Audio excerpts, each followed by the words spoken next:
What's up? What's up? What's up? How y'all doing out there? Welcome to State of the Auxiliary, where I am your host, Brandon Banks, and this is, and baby, we are ready to give you the State of the Auxiliary.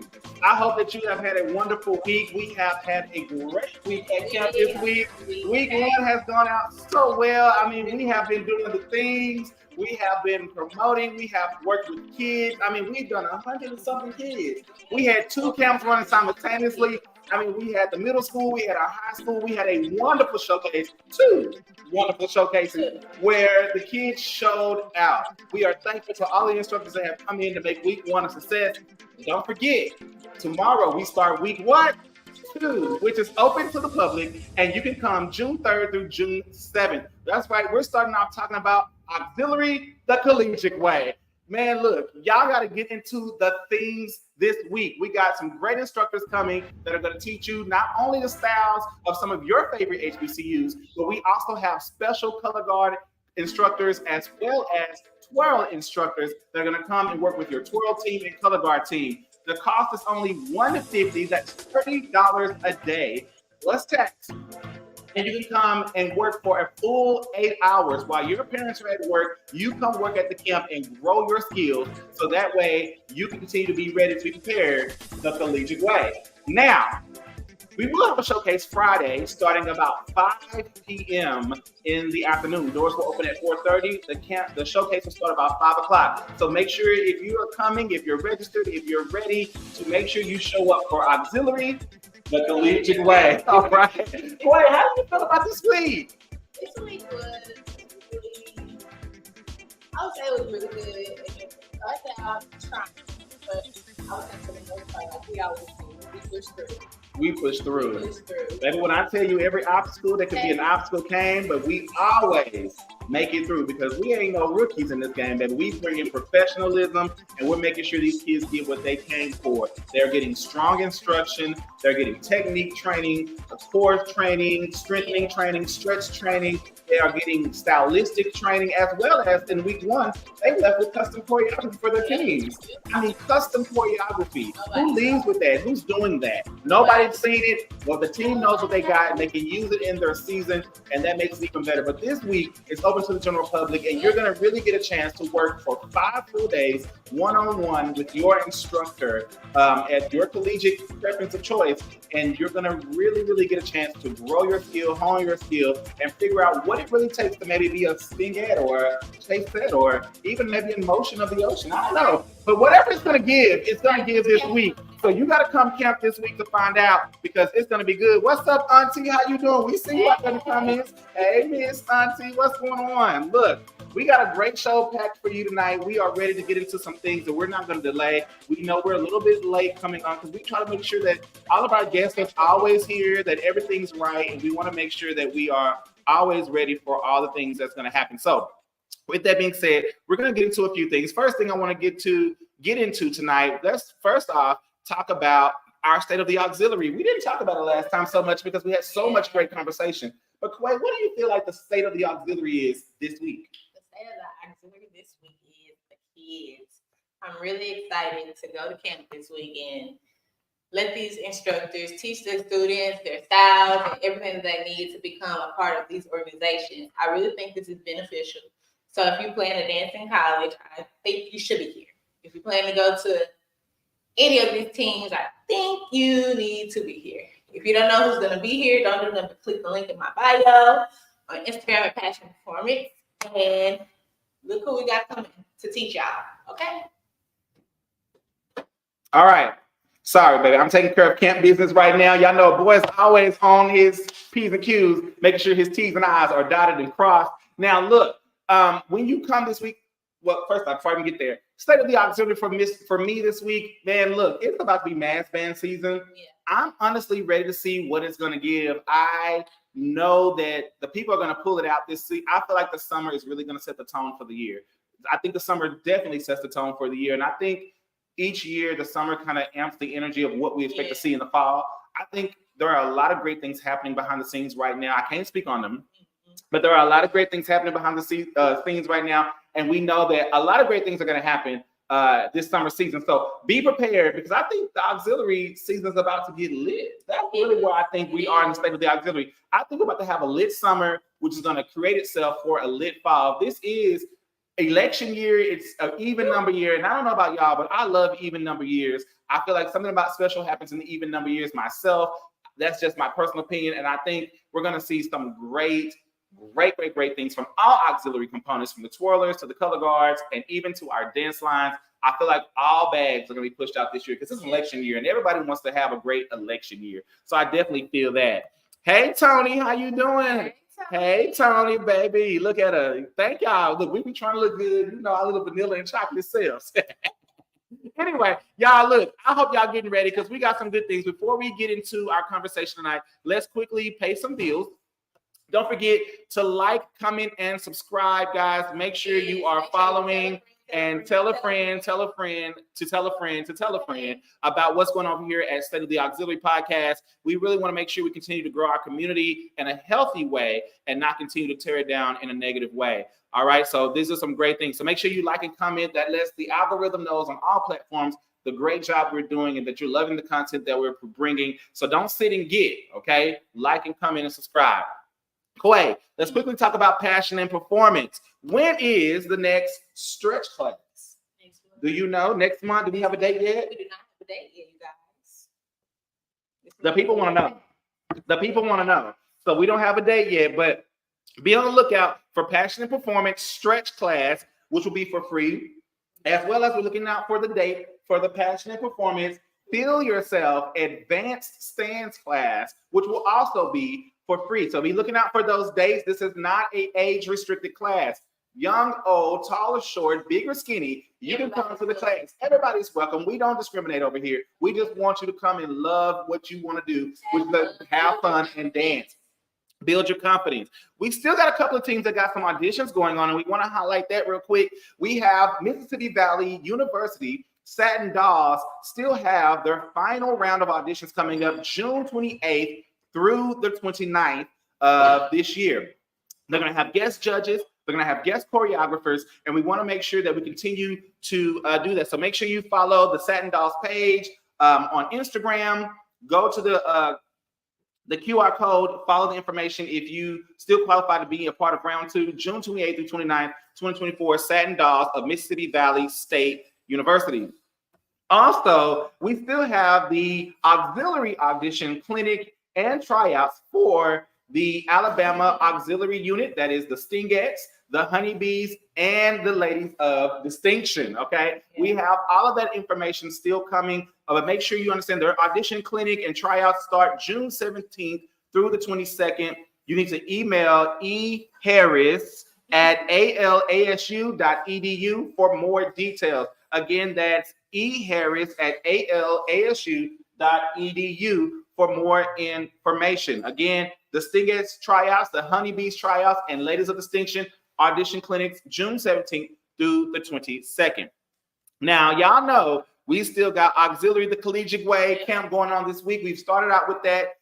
Please remember, you can still register all the way up until the morning. So make sure that you bring your kids out. Camp starts promptly at 9 o'clock. Doors open at 8 o'clock. We will be there welcoming your campers in. They do need to have a light lunch. There is a color code each day. Black bottoms, hair pullback, no jewelry. Yep. There's a color code on the auxiliary on the website. You're at band camp this week. This is auxiliary camp, okay? So you need to make sure you're wearing your color code, be in the correct color code. It's on the website. Bring out your people. Okay, we got some great instructors here. We definitely, yes, water, and make sure they may need an ice pack here or there. You know, some have them a nice little ice pack or a roller, because they're going to be sore. They're going to be tired, but we're going to get it in.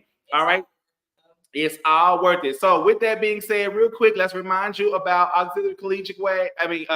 Yes, Auxiliary Collegiate Way. Hey, y'all, I'm Coach Quay. And I'm Coach Brandon. And we're inviting you to come join us at Auxiliary the Collegiate Way. You'll be getting trained by some of the best HBCU dancers in the SWAC. You'll be learning marches and struts, stance, and choreography. This is not your ordinary stand camp. You'll be learning some of the baddest field shows on the floor. And this camp is not just for the dancers, it's also for our twirlers and our color guards. That's right, we have collegiate instructors coming specifically to train our twirlers and our color guards on the level it takes to be a collegiate twirler and a collegiate color guard on the field and in the stands. Oh, and don't forget about the showcase. That's right, the showcase. On June 7th, we're inviting you out to come support the campers as we put on a showcase. Last year's showcase was amazing, so imagine what this year's showcase will be. The camp dates are June 3rd through 7th from 9 a.m. to 5 p.m. Camp registration per dancer is $150. However, if you are a team and you're going to be bringing 10 or more dancers, we have a special payment link for you. Hit us personally on the Passion in Performance contact. All right? Make sure you come out. Quay, let's get out of here. Hit him with the ocean beat. Oh, you ain't leaving me behind. I'm coming right after you, sis. I'm coming.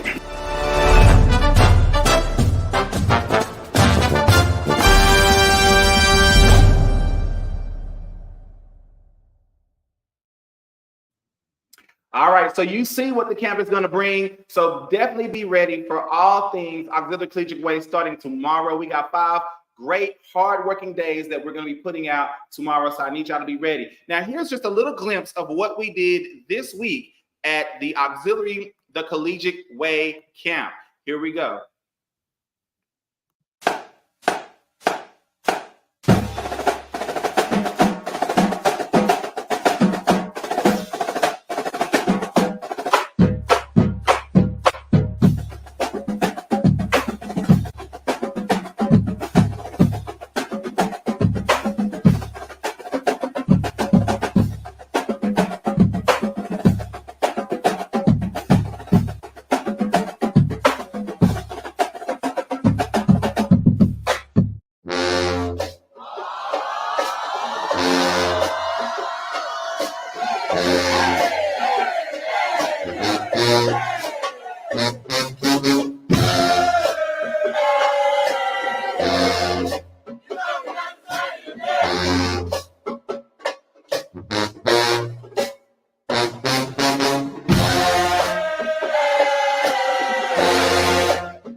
Back on.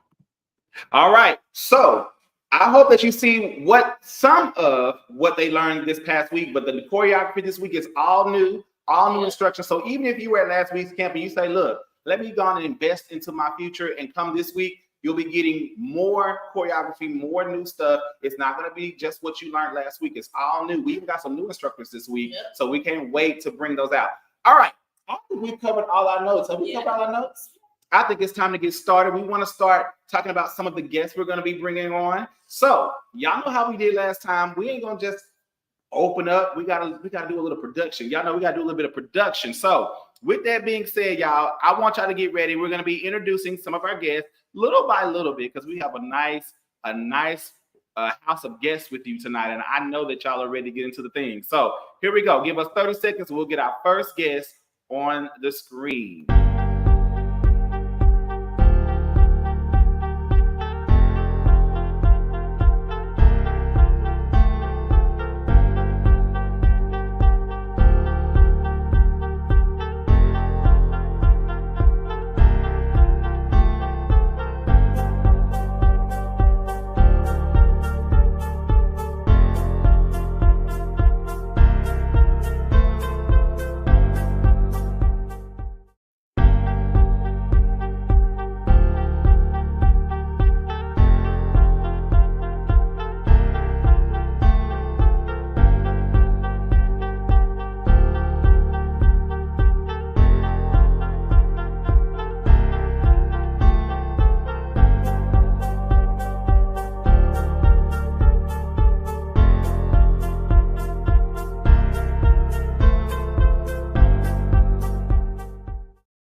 What's up? What's up? But we having a whole little jammy jam over here. Look, we got two special guests here in the building with us, and we want to welcome them in. So without further ado, we have our first guest of the night, Miss Kaylin Skurlock from the Motion of the Ocean dance team, former captain. Kaylin, and we also have, you know, baby, we got our girl, our forever ace, Miss Priscilla Marine from the Prancing Chasettes. Ladies, how are you doing tonight? Doing amazing. Thank you for having us. Oh, y'all making us so love. Okay, so let the people know that don't know anything about you. Let them know a little bit about you, like in a quick 30-second synopsis. Start with Kaylin. Just give them a little bit of your background. I graduated from Texas University. I'm from Houston, Texas. Yeah. Okay. My name is Priscilla Marine. I originally grew up in Texas as well. I used to dance for Explosive Dance Company, but now I am dancer turned coach. So now I coach Explosive Dance Company, Mansfield. And I got my training from the Jackson State University, where I became the first Hispanic Prancing Chaset. It's the first Hispanic for me. You know, I'll be here for that. I'll be here for all of that. All right, ladies. So look, we are excited to have you here. I hope y'all are ready to get into some authentic, genuine conversation. And don't be scared. We're going to take it nice and easy, and we're just going to roll into this thing, okay? All right. Look, we got more guests coming right in. We're bringing them in little by little because we got a house full of guests for you tonight. So just get ready because we're going to take another 30 seconds as we welcome our next batch of guests in so you can continue to see the greatness that we're bringing to you each and every day.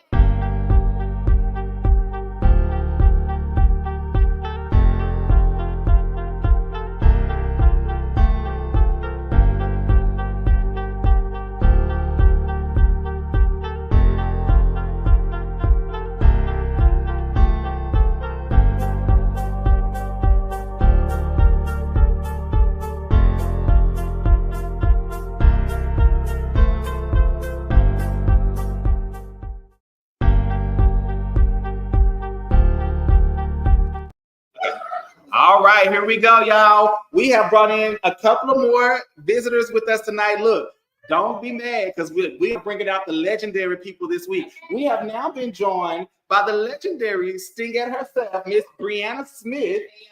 Baby, how you doing, Brianna? Good. And we also have another lady of Motion of the Ocean. Y'all know she's a little biased. And this is Miss Deshauna Golden. How are you doing? Good, baby. We're going to be getting it in tonight. Look, we're about to have some really good conversation. Like I said, tag your friend, tag a friend to tag a friend. Because tonight, we're going to get into some things, okay? All right, look, we got one more round of special people coming in the room. Oh, my bad. Thank you. Clayton run the show. I'll be quiet. Let's introduce ourselves. Okay, gonna go with Brianna first. Hey, y'all. Oh, that's yeah. Okay.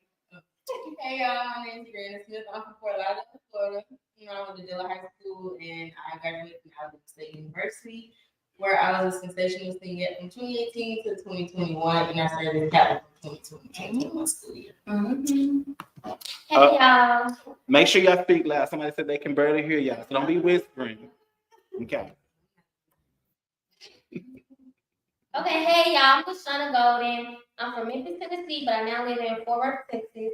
I danced for Motion of the Ocean in 2022 and 2023 under Kaylin Skurlock. All right, mother. Look, so we got some great people here tonight. Like we're just having a nice little kickback, and we're just gonna make this a really nice conversation. But we got one more round of guests to bring to you tonight before we have our full panel, and then we're gonna start the conversation. So give us 30 more seconds, and we'll be right back with you as we bring them in. We just got to show y'all how we do this production.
All right, we are back with our full panel, and everybody is now ready. We have two more special guests in the building, and I want y'all to be able to meet them as well. And then we're going to get into the conversation for tonight. So, right now in the room, we've just been joined by the current captain of the Golden Girls. We have Miss Janelle Hankton. Hey, Janelle, how you doing? Good. And we also have a great friend of mine, but also somebody who has definitely left her mark in the swag. We have Miss Troy Seawood of the Orchesis Dance Company from Grambling State University. Hey, Troy. Good. All right, so we have a great conversation going on, and we're about to just have a nice little conversation. I hope you enjoy the aesthetics, because we're about to give not only good looks, but we're going to give great conversation, okay? Hey, Instagram, we see you over there. I just want y'all to know we do know you're there, and we want y'all to know just keep on chiming in. We'll check over there from time to time. I can't put your comments up, but check from time to time, and we'll get into some of the things with you tonight. So, real quick, let's just introduce yourself, give a quick little 30-minute synopsis about who you are, your background, any of that. We'll start with Miss Janelle. Okay, my name is Janelle Hankton. I'm from New Orleans, Louisiana. I major in criminal justice. I currently go to Alcorn State University. I've been dancing there since 2021. That's when I graduated. And now I am the captain for the 2024-2025 school year. So yeah. Hey, Congratulations. Thank you for coming out and talking to us, because I know, look, you got a full season ahead, and you stopped by here to just hang out with us. All right. And Miss Troy. Hi, I'm Troy Seawood. I'm 26 years old. I don't know if y'all need to know this, but where do I start? I'm a Dallas native. That's Texas Triple D, you know. So I went to Grambling State University. 2016, I danced for the Orchesis Dance Company, and 2020 it was my last presiding year. And right now I'm a dance coach. I just moved to Houston. You did? She left us. She left us. I feel some type of way. We in Houston, so, and I dance professionally. I take studio classes. So if you like, I was really familiar, probably because you just saw me in the class before or whatever. And I'm happy to be here with these young ladies. All right, y'all. Y'all ready to get to some of the conversations tonight? Yes. All right. So as we've always told our crowd, look, you are able to ask questions, but if it's anything that is going to be messy or salacious, do know that we will not answer those questions. This is not about trying to get the tea or any of that, but definitely understanding experiences, life lessons, and some of the things that these ladies have gone through, but also teaching and inspiring others about what to expect or things that they may go through, so that when they walk in, they're not walking in so blind as maybe some of the dancers here tonight have walked in, or not going in. You have many people that have auditioned that don't necessarily know fully about the teams they're going into. So we definitely want to educate and just school a little bit, but also just talk about experiences in general. So tonight is going to be a casual conversation. It is just meant to be casual. So we're definitely going to get into a few things. So I'm going to start with our first question of the night. And as we go, we're going to let the conversation kind of take its role. But let's start with our first question. Hold on. Let's look at the comments. I see comments coming through. All right. Hey, Chubb, how you doing? Welcome back. I see he's coming back. Tony said, I'm in the comments. Don't worry. Oh, come on, Tony said, I'm the comments police. Don't worry. Thank you, comments. Thank you, Tony. We appreciate you. I said, thank you, comments, didn't I? All right, here we go. All right, here we go. Our first question of the night. Ooh, let's start with a good one. Okay, boom. What's the difference between a coach and a sponsor? Okay, I'm gonna let y'all think on that again. The question for tonight, our first question of the night is, what's the difference between a coach and a sponsor? While y'all think about that, Kimani is over on Instagram saying, I'm so sad I'm missing this. Y'all, Kimani, we got a special place in our heart for you. It's okay. It's okay. All right. So what's the difference between a coach and a sponsor? If you can ask that, be ready. Thank you, Chubb. He said nothing. Proud of you all. You'll see it up there. All right, here we go. Anybody want to start first? There's no particular order. Priscilla, all right. So at Jackson State University, I can't speak for any other dance team, but as far as Jackson State, our role is more of a sponsor role. So people are familiar with Mrs. Crowley, and she plays more of a, uniform and director kind of position. But I feel like when I hear the word coach, I think that's somebody that's coming up with some material or someone that's being more hands-on with the team. For Mrs. Crowley, she was just more of like the overseer and making sure that everything's going according to plan.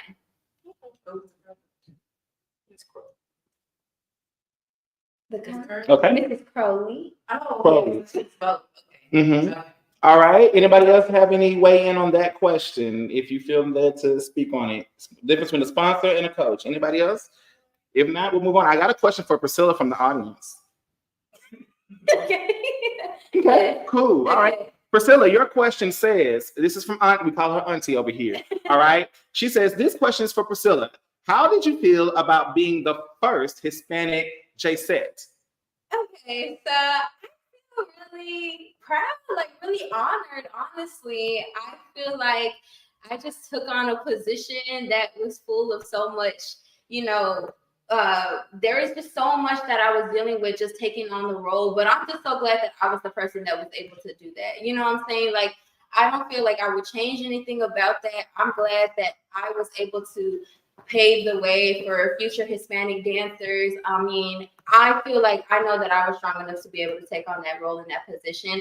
And so it's very great and encouraging whenever I continuously see people reaching out to me and asking me about my experience, because I know that I'm fulfilling my role as being that first Hispanic Prince in JSET. So I stay very encouraged, and it's really, really just such an honor. All right, good. All right, we're gonna move into our next question of the night. We just getting warm. Don't worry, we getting there. We getting there. All right. Let's see. We gotta let our ladies warm up. Oh, Auntie said you did a great job. I enjoyed watching you. Okay. Thank you, Auntie. Thank you. All right. So our next question. Okay, I got a double one. I know where I'm gonna go real quick. We're gonna start this. Hold on. Let me get into the right question. Where is it at? Boom. We're gonna circle back from last week. Do you think crabbing is necessary? You can answer yes or no, or if you want to give your opinion, feel free to do it, or you cannot answer at all. Okay. So let's just go down. Anybody want to answer? Do you feel crabbing is necessary? Absolutely. I feel like it's necessary for them to learn the different style of HBCU. A lot of people come in not ever dancing for the band at all, and the band is like a different world. So you need to learn the different rules, you need to learn the different discipline, and you just, you need to respect it as if you would respect studio dancing or any type of other dancing that you may do. So yeah, I do believe it's necessary. Okay. Quay agree. Priscilla agrees. Kaylin agrees. I was gonna say Skirla, but Kaylin agrees. All right. I think look like everybody else is nodding. Okay. I think we have a full room that says crabbing is necessary. Here's the second part of that question, and I see the comments in the thing. I'll put your comments up shortly because one of your questions is actually something I was going to ask momentarily. So I'm going to beat you to the punch, but I see your question. All right. The other part of that question is, boom. How does crabbing affect your social skills? That's a good, it's the for me. Y'all heard that in the room, okay? It's a good for me, all right? So just think about it. How does crabbing affect your social skills? Because we know there comes typically some restrictions that come with the crabbing process. Everybody's different. But we know generally as the public, there are restrictions that y'all have to do because they really want your full focus as you're going through the team. So do you feel like that affects your social skill or just how you socially move through college in general? Okay, yeah, I would definitely say so. They teach you a lot about how to interact with people of different statures, different roles, different positions. I mean, it's the same thing as you wouldn't talk to your principal the same way you talk to your mom, or the same way you talk to your mom, or the same way you talk to your boss. Like, it really teaches you that kind of social skill in the sense that when you walk into an environment, you know how to engage and interact with it. Okay, good. Anybody else want to tag on to that? I agree. I think it's just it doesn't affect you're still gonna be who you are. It's not changing anything about you. The only thing it's teaching you is it's a time and place. And sometimes you gotta stay in your lane because I remember my experience. We had like a craft who would just try to like correct different things, and that's just not the time. That's not the place. It's not saying that you can't correct. You can correct with your crafts. It's like y'all saw it. It's just, you know, we can talk about it, but just to do it up front is a level of respect, and it just teaches you that. It doesn't change anything about your social entity. So yeah, I agree. That's a good response. Okay. Anybody else? Anybody else got any pull on that before we move on? I'm gonna put George's question up. I would just say it's just short and simple. I would say I feel like this is for everybody. Crabbing is just a humbling experience. It is. It's just it brings us all down to the same level. And then as a dancer, a collegiate dancer, you just grow from there. But it's really just a humbling experience. Good. All right. So George XZZ said, if y'all were to dance on another collegiate team, where else would you be? Which was one of my questions tonight. So I'm gonna go ahead and cross that question out because George asked it. All right. Anybody want to ask it? Okay. We'll start with Quay because Quay did dance. Because I'm the only one with no swag hours here. I'm the only one with no swag hours here. So I can do that. So Quay, we already know this question answer. I know it, but still, for the people who may not have heard the first time, answer it again. Don't get me wrong, I love where I come from, okay? I love where I was made and everything, but if I got the opportunity to dance somewhere else, it would be a thing at period. Opportunity. So yeah, I like this thing, yes, I do. Okay. But you know where home is. All right, Kaylin. Yes, speak up. Honestly, if God blessed me with the talent and the training to get on his team, I would dance for Minnesota. But collegiate in general, like. But if we're gonna talk about just swag, just because that's just not my type of video. If you know, you know. But if we're talking about swag, it would definitely be the Stinkies. I feel like they dance very grown. And like, yeah. Definitely be the Stinkies. I'm sorry. Talk low. Because Auntie gonna keep us right at all times. Auntie. Thank you, Auntie. Because Auntie gonna always tell us what's going on behind the scenes. Okay. We thank you for Auntie. Okay. So Kevin said it would be. Can I do that one more? Yeah, go ahead. But I'm not gonna lie. If I had like, it's like if I had it, it's not realistic. The GGs be turned. They be turned, and I enjoy watching them. So like, if I could really get with it, I would. But being realistic, I would say the Stinkies. Okay. All right, Priscilla. Yes, y'all might be surprised by my response because everybody know I like the Golden Girls, but I would have to go with Motion.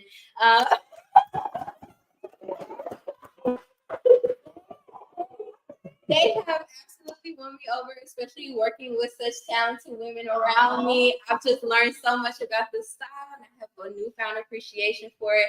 I can really see myself really finding my groove in that style. Okay. All right, we got Brianna. Okay. Well, you know, I was gonna go 14K. I'm from Florida. You know, that's what I grew up on. But any team that would pop like GG's, looking forward to. But you know, once the Okay. Me, I would say J-Sets, just because I'm a Memphis girl. You know, that's just what we do. We just go. So I would say either J-Sets or GG. Okay. Janelle, our GG. Well, I mean, look, Janelle is, look, we ain't gonna, it's what, I say wrong? Yeah. Janelle. But I like saying Janelle. I'm sorry. Okay, Janelle, I'm sorry. Okay, so Janelle is a current GG. So look, she might not be able to say nothing else, and I'm okay with that. But Janelle, what team, if it's a GG, just say the GG.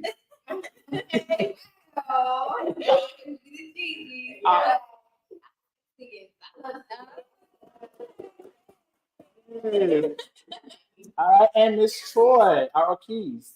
It was I would say us too. Ooh. But since we keeping it swag, of course, singing.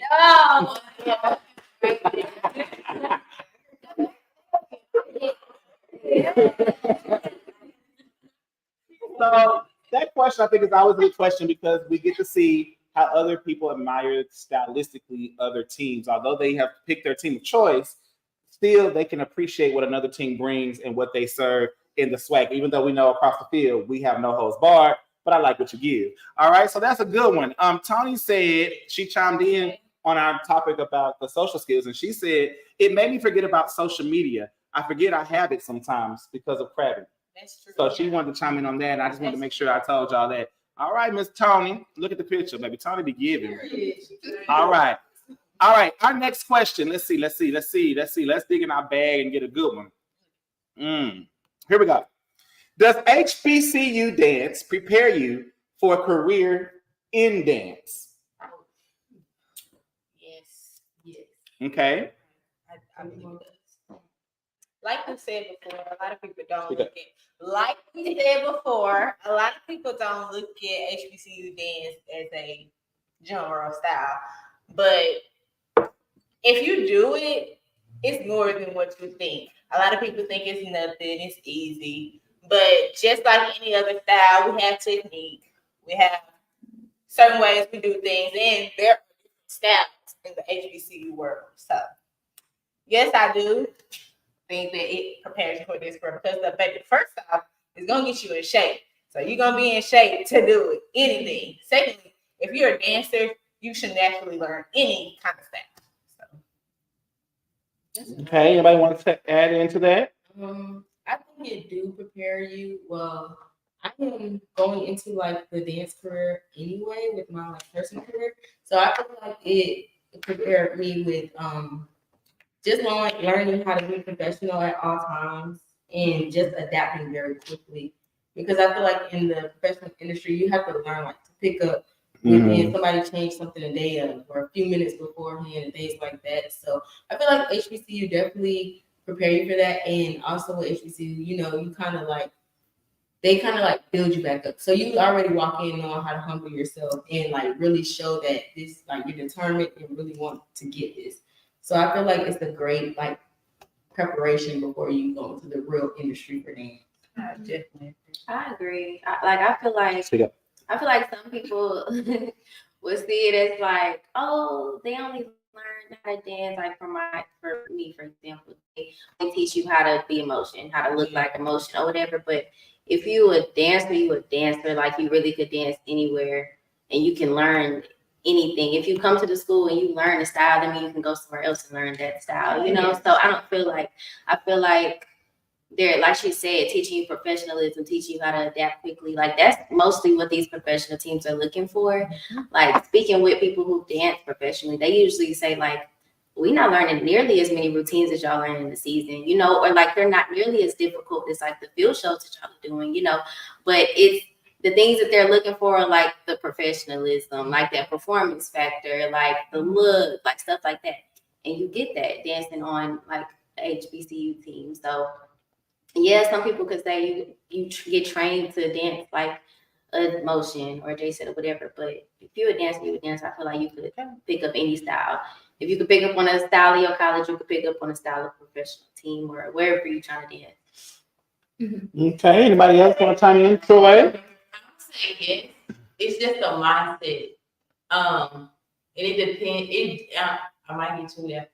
It depends on where you go as well. Because me going to industry classes and taking these intensives, it's way different than going to HBCU.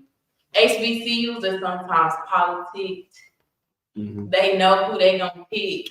They seen you dance before, so you're gonna make that game. It's like a little inside thing. In the industry, it ain't about HBCU. They want to see what you can do. And it's not gonna be HBCU style. Period. You might see ballet. You're gonna see ballet everywhere you go, especially when it comes to career. Yes, technique, that's very much important. Hip hop is different than what you see at the basketball game at HBCU staff. Excuse me, I'm straining.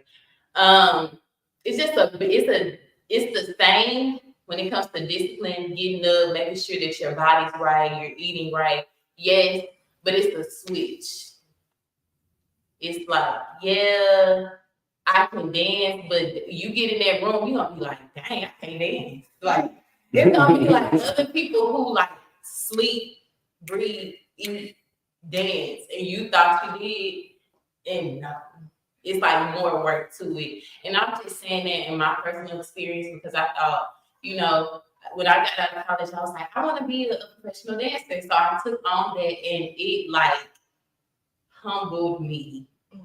It humbled me. And it's a whole nother monster. Like if you can deal with this monster, it's a whole different one when you get to that. And they're way more cutthroat.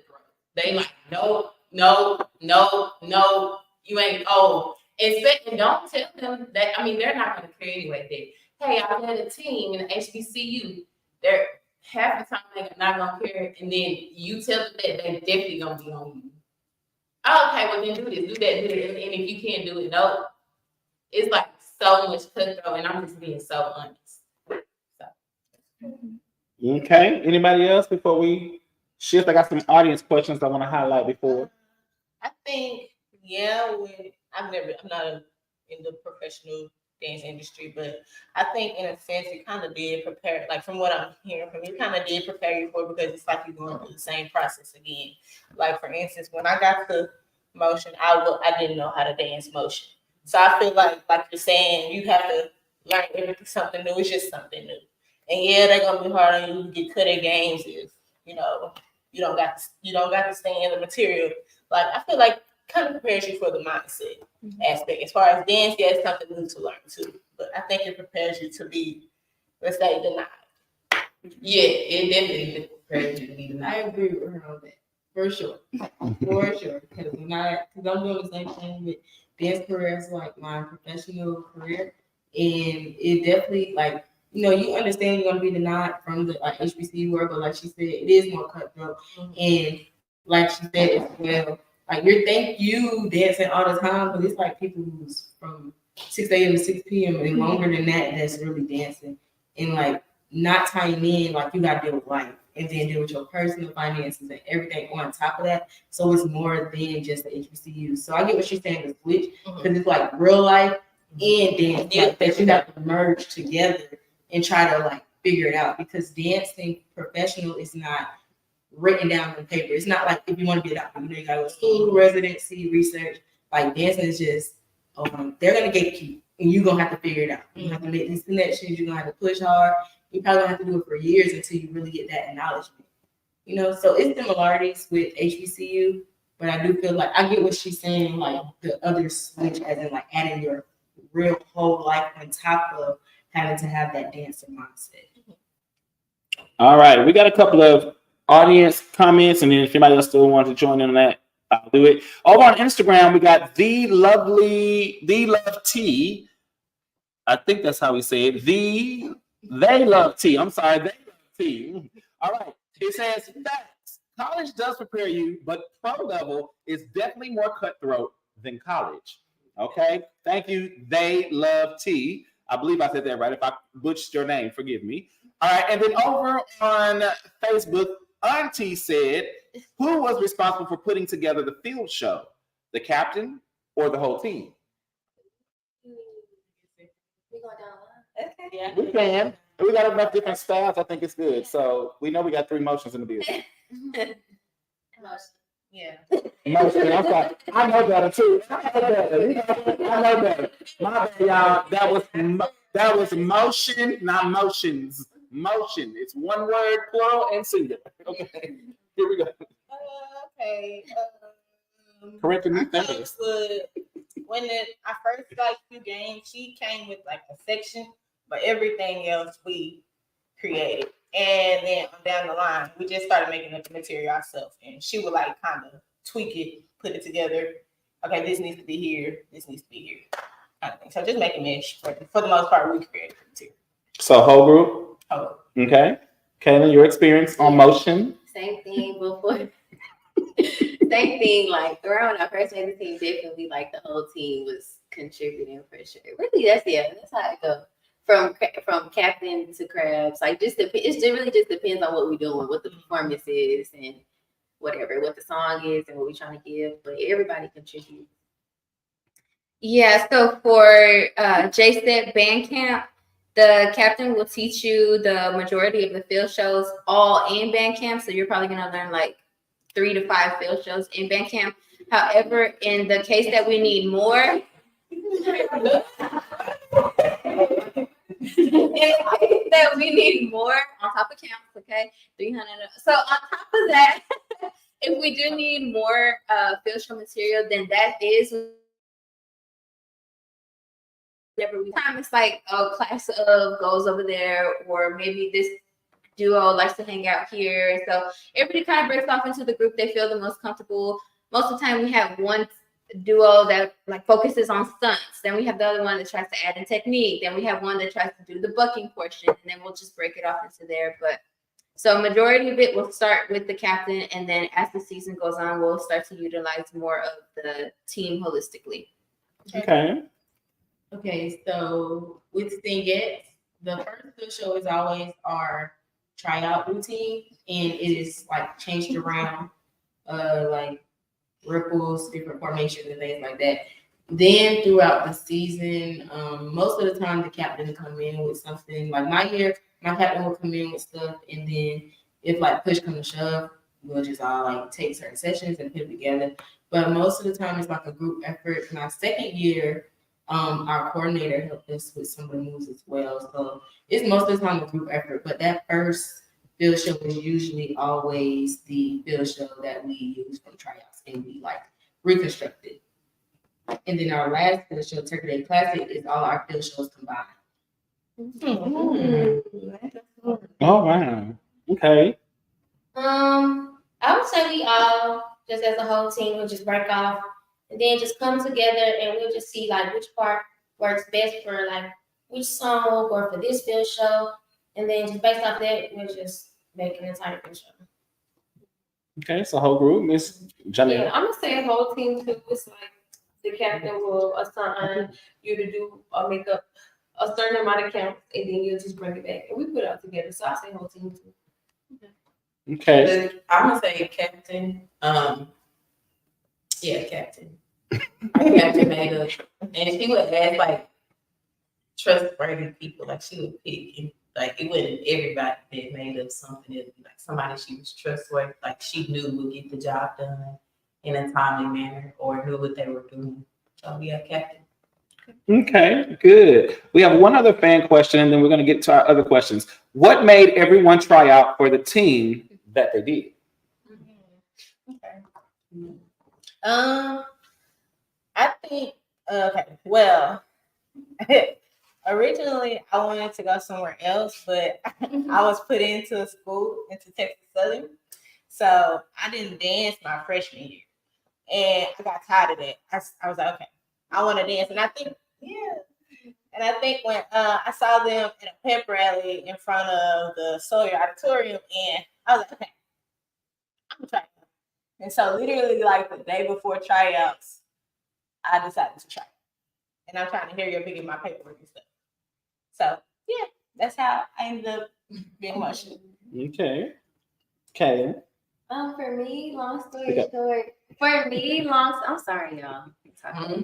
For me, long story short, I would just say God brought me to CSU. Yeah, because it just never was.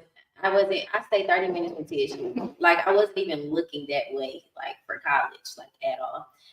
But literally I ran into my high school. At my high school, it was like a doll in a motion. It was like you should dance in college or whatever, and I wasn't planning to. And if I was, it was gonna be like a PWI, like what I was saying earlier. But they was like you should try out somewhere, whatever.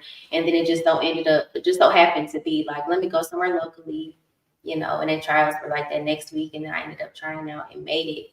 And like now that everything's played out, I was like, God definitely aligned that the way that He wanted it to be, because I just feel like everything kind of, it wasn't easy, but it made sense. Like this was like God ordained. So I would just say God put me there. definitely wasn't my initial choice, but I'm very happy with how everything happened. So if anyone's been following me long enough, they know I was making videos in my living room dancing to everybody. I was dancing to everybody, and Jason's style, I just found myself dancing to their stuff like over and over and over again. So I just found myself just always wanting to learn more and more and more about the Princeton J sets, and so their style really stood out to me and spoke to me the most.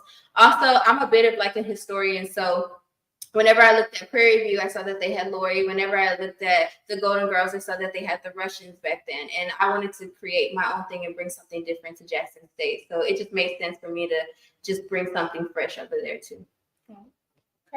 Okay. Miss Brianna. Okay. I didn't find out about seniors until like my last year of high school. And then they ended up doing this Lucky 7 challenge out of nowhere. And I had learned it in dance class. And then I filmed it outside of my like house, but I was like in front of car lights. It was real ratchet. I ain't gonna lie. I didn't even think it was gonna pick me because it was so ratchet, y'all. And I ended up being able to do the game. Like they picked me, so I ended up doing it. So, like I said, originally I was going to go to 14K because I'm from Florida, so it's right there. But I ended up liking their style like my last year. And then after I did this Lucky 7, I was like, okay, I'm gonna just try out. But I was very nervous about it because like my parents didn't care for me to go out of state. So it was kind of like, it was like a risk. It's like, if I do this, I'm kind of on my own. So I kind of had to make the team, you know? So, you know, that's what like drove me to say yes. And then, you know, I ended up making it and all that good stuff. I would say for me, I think I was really gonna dance in college, honestly. But like my senior year, I just started applying to schools and like studying the styles. And then I also wanted to be close to home, which is the main reason I really chose TSU. And then of course Brandon, I guess from in high school. And he was like, oh, no motion, we just had to make Quave. And Quave, he started training, we just started training. And that was like a few weeks before tryouts. And I would say like I'm very like trained for real. So me going, I kind of didn't very have high hopes for myself. It was just, let me see if I make it type thing. And she trained me and I went and I made it. Oh.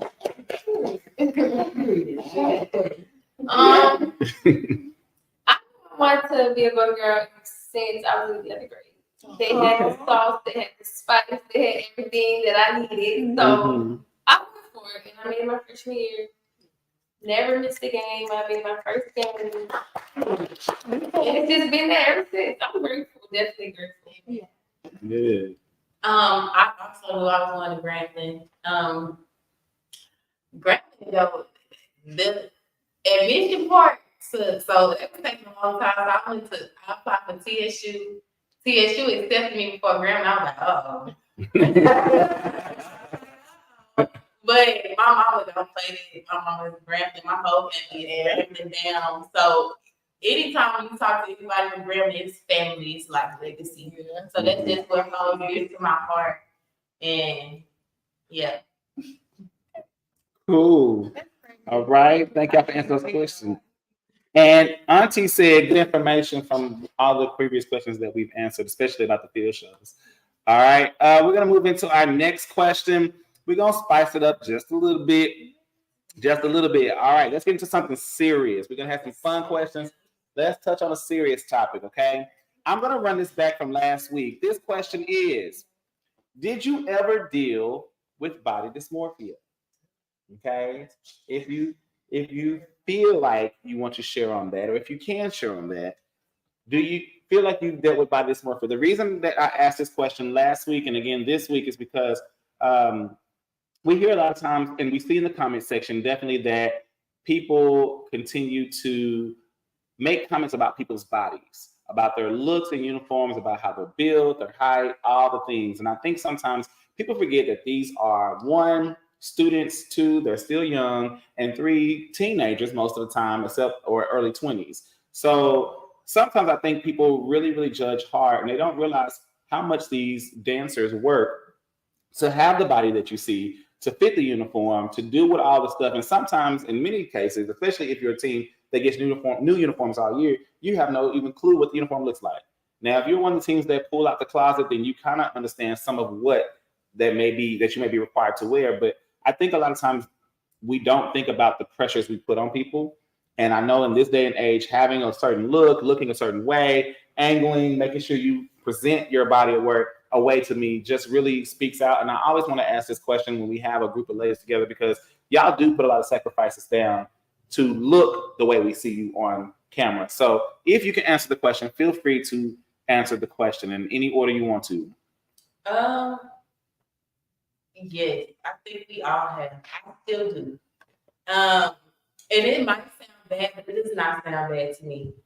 At first, I was like, when I first got on the team and I realized that I had to look a certain type of way, it all didn't make sense, right? It was like, oh, I went home and cried. I never cried in front of them, but I always would go home and cry. And I was like, dang. But then when it started clicking, because they're all like this skinny, and I was like this big. So as a team, we all have to look like one. Number two, they already on Grambling, they already have pre-made outfits. They have a lot of smalls, a lot of mediums, and a few larges. Number three, fabric costs. I just want everybody to know nobody's going to pay for extra fabric for weight issues. They're gonna think you should take care of that on your own. It's called discipline. It sounds harsh, but it's not. First of all, it helps you with your health. You can't be like so many pounds trying to do flips and stuff on the field. Like that hurt all that. Knees, ankles, different things can give out in a certain moment's notice. You moving so quick. And just me studying that in kinesiology, it's definitely right. Like, so I don't think it's just like something that's just horrible. It's about self-awareness and things that you should just know when you come to college. Some colleges that you go to, you're gonna have to watch everything. You're gonna have to be aware that, hey, I need to make sure when I have on this two-piece, it's unforgiving. Like we used to have an outfit that it wasn't high waist. Most of our outfits were not high waist. We just started getting high waist outfits. Like it was so unforgiving that if you had a roll, boo-boo. Boo-boo, it's gonna show on the pictures. You're gonna be like, dang, like I look a mess. You don't even say it. But I think coaches and other people get backlash because they're so upfront with it. And instead of just thinking like, hey, this is just something I just need to be aware of. I do your research when you go to different teams too. Watch their weight and how they look. That's something I miss too, details. Well, it's just about discipline. Okay, I'll add on. I would just say, because I made the team, I obviously went through the process and you knew what I looked like coming onto the team. So therefore, I didn't think I would have an issue with that, because if you accepted me to be on the team, then clearly I was fit to be on the team, you know? So I didn't expect that. So whenever I joined, like, I look good. I thought I looked okay until people started getting into my ear baddie, and I even, you know, so I was just like, it was confusing to me, because I was like, I feel like I look okay. So why aren't other people seeing that? Like, is there something wrong with me? It had me really questioning, because I didn't feel like there was nothing wrong with me, but I was continuously being told that something was. And that made it hard, because I didn't have the desire to change I still don't have the desire to change the way that I look. I still don't have the desire to like change nothing about me. I feel like I look the way that I look for a reason. I feel like if I looked any other way, I wouldn't be who I am. So it's still kind of confusing to deal with whenever it's like, it's just so weird whenever like somebody else feels like they have the right to tell you like who you should look like or how you should be. because the thing is, like, also the same time when they would like tape us and stuff, I would have some of the same exact measurements as any of the other girls on the team, but we just carried it differently. And so the girls that you would say, oh, she, you know, her waist looked like this. Okay, well, my waist is the same size, but my torso is a lot shorter. I just carry that weight a little bit different. You know what I'm saying? So, you know, numbers and weight and your proportion definitely changes the way that you handle. Also, notice, but I'm Mexican, so my genes are definitely my genes, my bloodline, my genetics is definitely gonna be different, you know, as well, like way different than the other girls that I'm dancing with on the team. You know what I'm saying? So I'm Mexican, that's just in me. So of course, like my genetics are just gonna be different, and like I said, so I just felt like I didn't think that I would have an issue with that joining the team because I made it through the cuts of the team. So that's something like I still kind of think about. It's like I used to be crying at them games, but with a smile on my face because I knew I had to push through. But I would feel heavily uncomfortable in some of them uniforms because I was like, oh, I'm wearing the uniform again that people talk about me in. Like, you know what I'm saying? And that was hard. That was hard to put on a uniform, you know, people talk about you. Like, you know what I'm saying? So, yeah, it was definitely just, I definitely took it really, really hard because I didn't feel like nothing was wrong with me, but I still wasn't good enough in the eyes of other people. And that's hard to deal with. All right. Anybody else on that question? Because baby, y'all.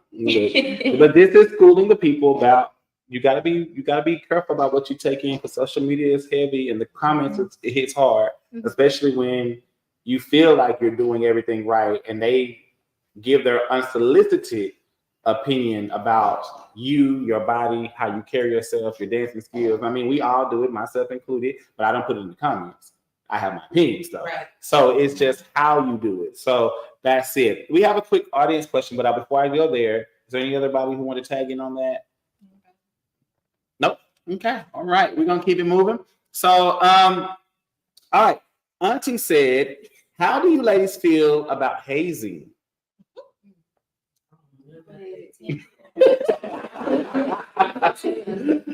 All right. So there's your question. There's your answer, Auntie. Everybody says we know nothing about that. Okay, or we do not do that at our school or organization. So that's as much as I can give you. All right, we're gonna move into the next question. Let's see. She said, "Amen." All right, gotcha, Auntie. All right. Here we go. Why do you believe HBCU styles of dance and majorette are popular today? All right, and then y'all think about it. All right, go ahead. I think it's popular because it shines a popular light on the Black culture. I feel like HBCUs, you know, started out for Black people. So now that we have something else, another form of art to express ourselves, I feel like it's just like being free, being expressive. And it's just like where we can all be together and all be different and still, you know, be cool. Like, I just feel like it's very expressive and it's just fun. And it keeps you out of trouble. Like, dancing has saved me in my life a lot.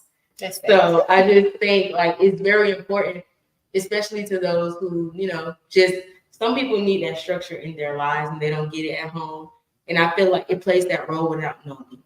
So I feel like it's very important. That's why it's popular. That's the word it is. Good. Anybody else want to chime in on that particular question? The popularity of HBCU dance or majorette style?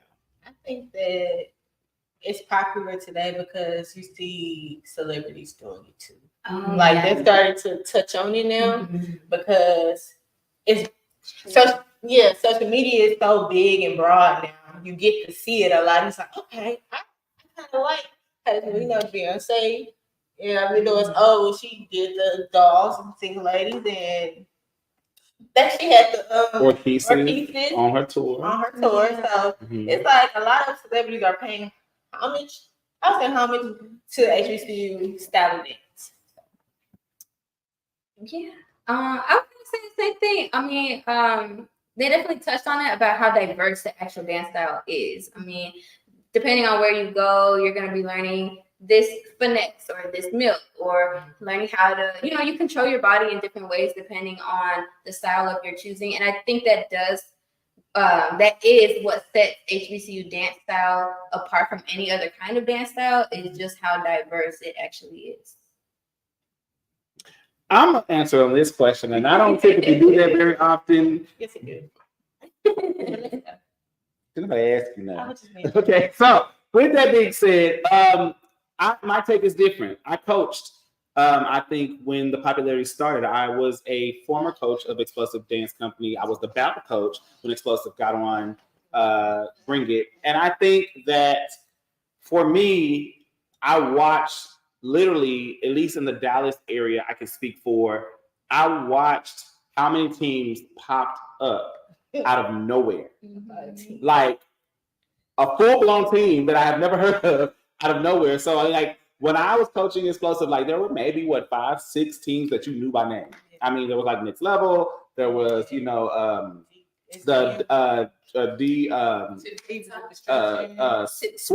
Sweat Dance Movement, there was Divas of Destruction, there was Tip to Toe, and Fearless was kind of, up and coming team. They were like the new team on the block. But now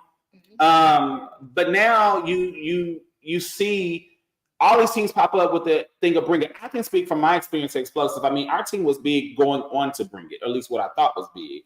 And then I remember when we first had our first episode, and tryouts came shortly after of Bring It, and there was a gym of middle school age girls only. There was over 100 and something girls trying out to be on a squad. Mm-hmm. And I remember having a middle school squad that was 100 and something deep. We went from like 35, 40 girls, which was big at that time, to like 100 size middle school. So I think the Bring It era definitely pushed a lot of people out there to go start a team and to do these things, qualified or not.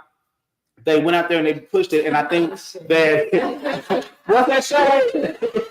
What's that shade? A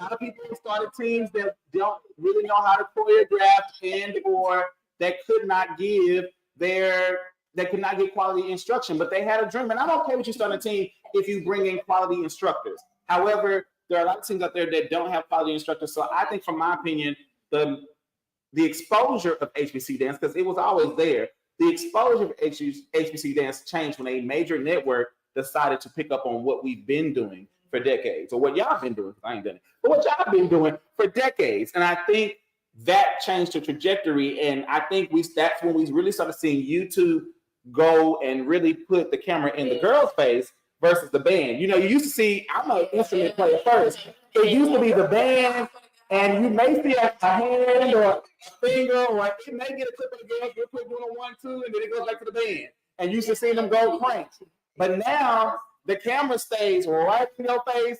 I mean, and almost 10 seconds after you throw a move, I can see it live on wherever platform I choose to see it. And I feel like sometimes it takes away the experience of being at the game, because you used to be able to take a routine and you can maybe use it 2 or 3 games because nobody would see it that quick.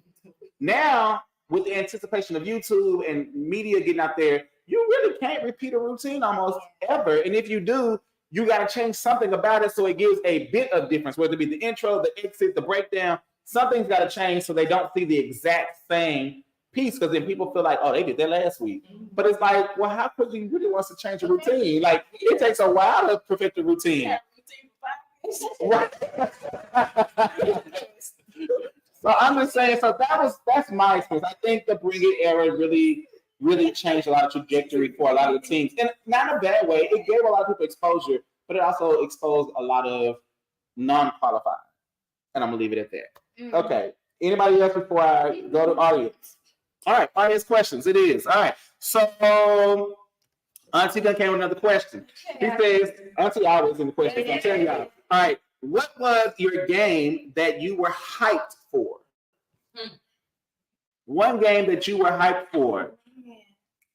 Oh, I see Sweat Dance Movement. Maybe D Lovely T said Sweat Dance Movement. Tip to Toe for L. Dallas Dazzlers. Okay, I see y'all on Instagram. All right, what game was you hyped for? Alcorn game. Alcorn. Oh, I'm sorry, she working me. Alcorn. Because look, I say Alcorn. I'm Texas. I say Alcorn. And Kivia told me last week, Kivia said, they will get on me if I don't correct you. It's Alcorn. Alcorn. Okay, I got it. So, Alcorn. Okay. Kelly, what game were you hyped for? I used to like every game. Now, since we got the new band staff, I always just be hyped for Southern because it get messy. It's just messy. Like, it's messy from like the staff down, like the band, the dance, everything's just messy. So, I mean, we have fun with it. I guess that one. And personally, like the teams that I like to watch, I be hyped for those games too because I get to see the girls, across the field that I like seeing. So, those games too. Yeah. If we were talking band rivalry, it would be Southern. But my personal Alcorn. Okay. Okay, I have a few. The first year I was on the team, I was excited for Texas Southern because I thought we was going there, but we didn't Why go. you wanted to go there? Because I see a game from 2014 when it was there, and it just looked so good. I'm like, so good. Like, you know what I'm saying? Like, I had never experienced it, so it's like, Yeah. And then I was excited because we didn't travel a lot my freshman year, but my second year, I was excited to go to Jackson State because I like the J6 because I was like, okay, this is the closest I'm getting Bucky. So I was excited for that game, and then I'm always excited for Magic City Classic because it's just like a rivalry. So yeah, those 3 games was like very much the top. But every year I'm excited to go against J-State. I don't know why. I just love watching it. I ain't gonna lie. I would say I'm always excited for PB, of course, because that's always our first game. So I'll just be really hyped. I was like, my crowd year, I was really ready for Alcorn. Because as y'all saw, we came ready.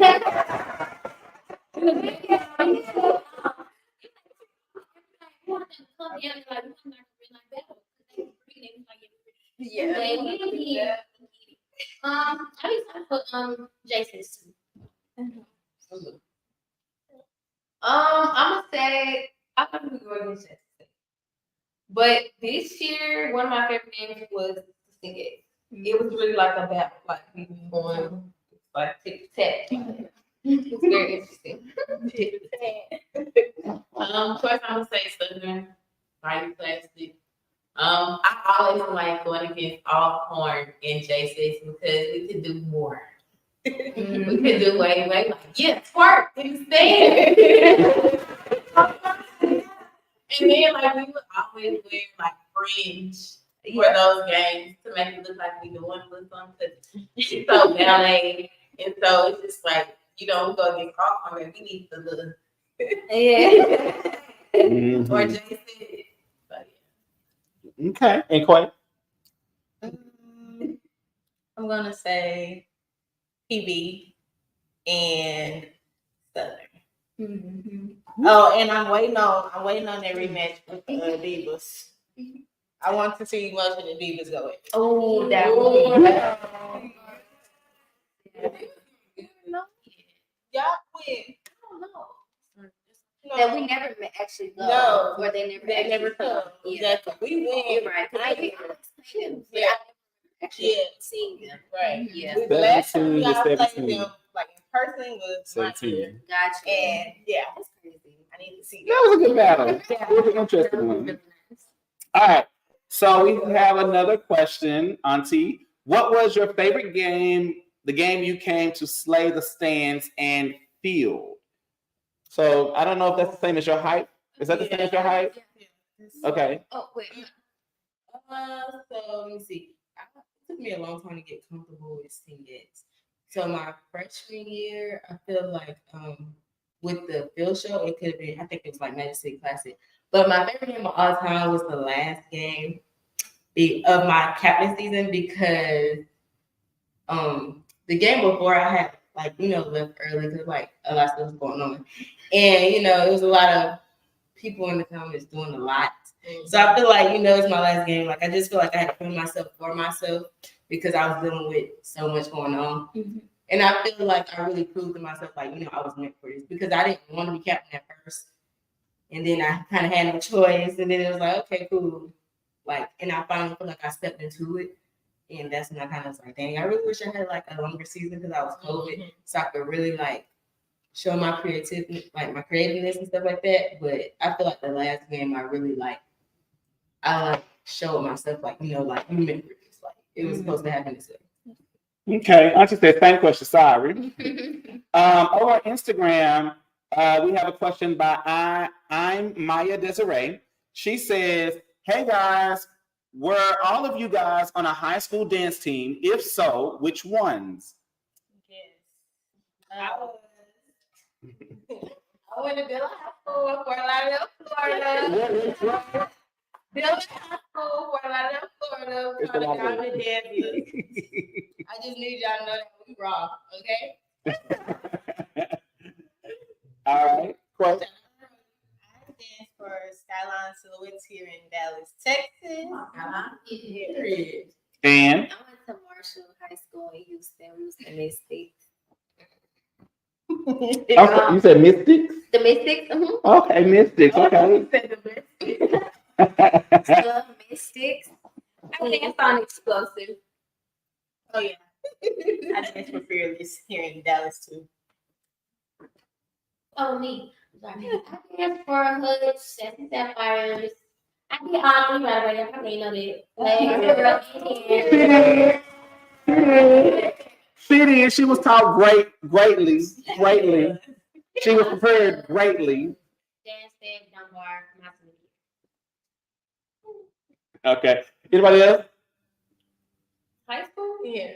My junior year, I danced at Eleanor McMahon. Used to dance in Divas. Okay, dancing deep. Eleanor. High school. Ooh, The Eaglettes. Yes. Okay. I'm Maya Desiree said, I know that's right with a heart. I don't. She had a heart and an eagle. I don't know which two. She had a heart. It looked like an eagle. I think that's an eagle from what I can tell. Okay. She said yes, Eaglettes. I'm sorry. They love T. Said yes, Eaglettes. All right. So y'all got some love. Brandon McGruber said TV and YouTube is what made Majorette popular. That was that comment back then. Auntie said, so true, Brandon. Popped up like popcorn. the community teams. They was popcorn teams, I'm telling you. She said, let me do the shade, nephew. Left her like, okay, but you were right. Thank you, Auntie, for having my back. I appreciate you. They also said Dallas Unique, but Dallas Unique was fairly new at that time as well. They were not an established team. Now, the coach was established, but the team itself was fairly new at the time. So Dallas Unique was new on the block like Fearless. They came about the same time. So like I said, there was only about 5 or 6 real established teams in the Dallas area. And then in a year, we saw like 20 teams like come from nowhere. Some still are here. Many have left because they were just like, popcorn. They lived their time. All right. So next question. Here we go. They over here giving DeSoto Eaglettes love on Instagram. Come on, Eaglettes. All right. So our next question. Thank you, audience, for keeping us engaged with your questions and things. We appreciate that. All right. Our next question. Ooh. Is it important to know how to do hair and makeup going into your crab year? How does that affect the overall uniform look that you have to give when you're on the team? Diddy. Oh, I'm sorry. Me personally, I'm not gonna lie. Going in, I couldn't do hair, I couldn't do makeup, I couldn't do nothing. So that's why I see I'm a natural, so I didn't really do the wigs and all that. And makeup either. Cap used to do my makeup. But it was a point in time where it's like, we really don't have time for all day. Like, we're on the bus, we have to get ready, we have a game to get ready for. They got to worry about themselves, they can worry about me too. So I would say it's best for you to learn how to do that going into it so you won't take away from anybody else's time. Because at the end of the day, they're going to worry about themselves, not Yeah, I will help you though. She always helps. Say for it. Go ahead. Go ahead, you go. Oh, okay. I think it's very important, like I said, because time eats, and you just never know. Like somebody be like, "Oh yeah, I do it," then do it.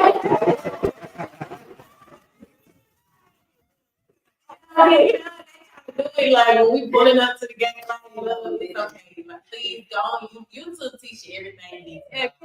It teach you everything you need to know. So in your senior year, go ahead and do them dark eyebrows, try to run. Don't do it in college now, they teach you up. But like in high school, like, because you're gonna have your time where it don't look right. Let it not look right In high school. Like, do your trial and error run there, because when you get to college, it needs to be almost perfect.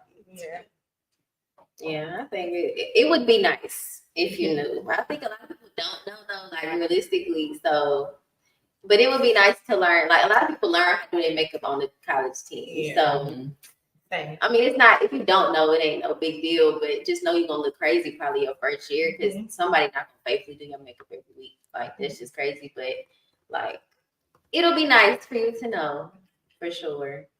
I would say for makeup, Jay says we're kind of fortunate enough to have a makeup artist for home games. So that person would be there to actually do your makeup for you. That's kind of been on and off though. And then for away games, you would be the person to do it yourself. However, sometimes we would have an alumni J set come and like help the girls get ready. I would say for hair, the thing is with hair, Jay says not everybody has to have the same look. So it's just doing what is fitting for you. The way that affects the overall uniform look, again, is because we're not just trying to be twins. Now, makeup does have to look very, very, very similar, because, of course, we know, like, not all reds look the same on everybody. So just trying to find, like, as a look or a color that looks good on everybody, but will not look completely different. We try to be uniform, but still give you some sort of identity and personality to your look without taking away or without being distracting. I was saying with Stingette, please come. No. I was dying my freshman year. I didn't know anything. And it was 10 of us my craft year. Maybe like 2 of us knew how to make up, and like I was doing all my crafts to braid down to put their wig. So we was up to 6 in the morning, and then now I gotta do my hair. Yeah. So like, if you try to learn something, because even the second year I still ain't learned. Didn't learn my lesson. The new crafts came in, was doing my makeup, and then my third year we got an artist. So I was really just sliding my way through. So I think you need to learn, like, come and learn, like, do something. It's very convenient. Do something. Sometimes you know how to do hair, struggle. You can't not do nothing. Do something. All right. Auntie said, my Lord, that was my next question about the hair and the makeup. She did have this extension to the question. Did you have to wear the same hairstyle or your own? We had to wear the same hairstyle. Oh. It was this looking wig. It had to be like here, we couldn't do nothing wrong. Yeah. Okay. I will say that with the color, yeah, we couldn't go like even to a light brown, like it had to be dark. And then for hair, it couldn't go past like your chest. That was as far as it could go. We would pick hairstyles every other week. If we do a Stingette hairstyle, it's most likely the middle part, and you gotta have the bra strap in.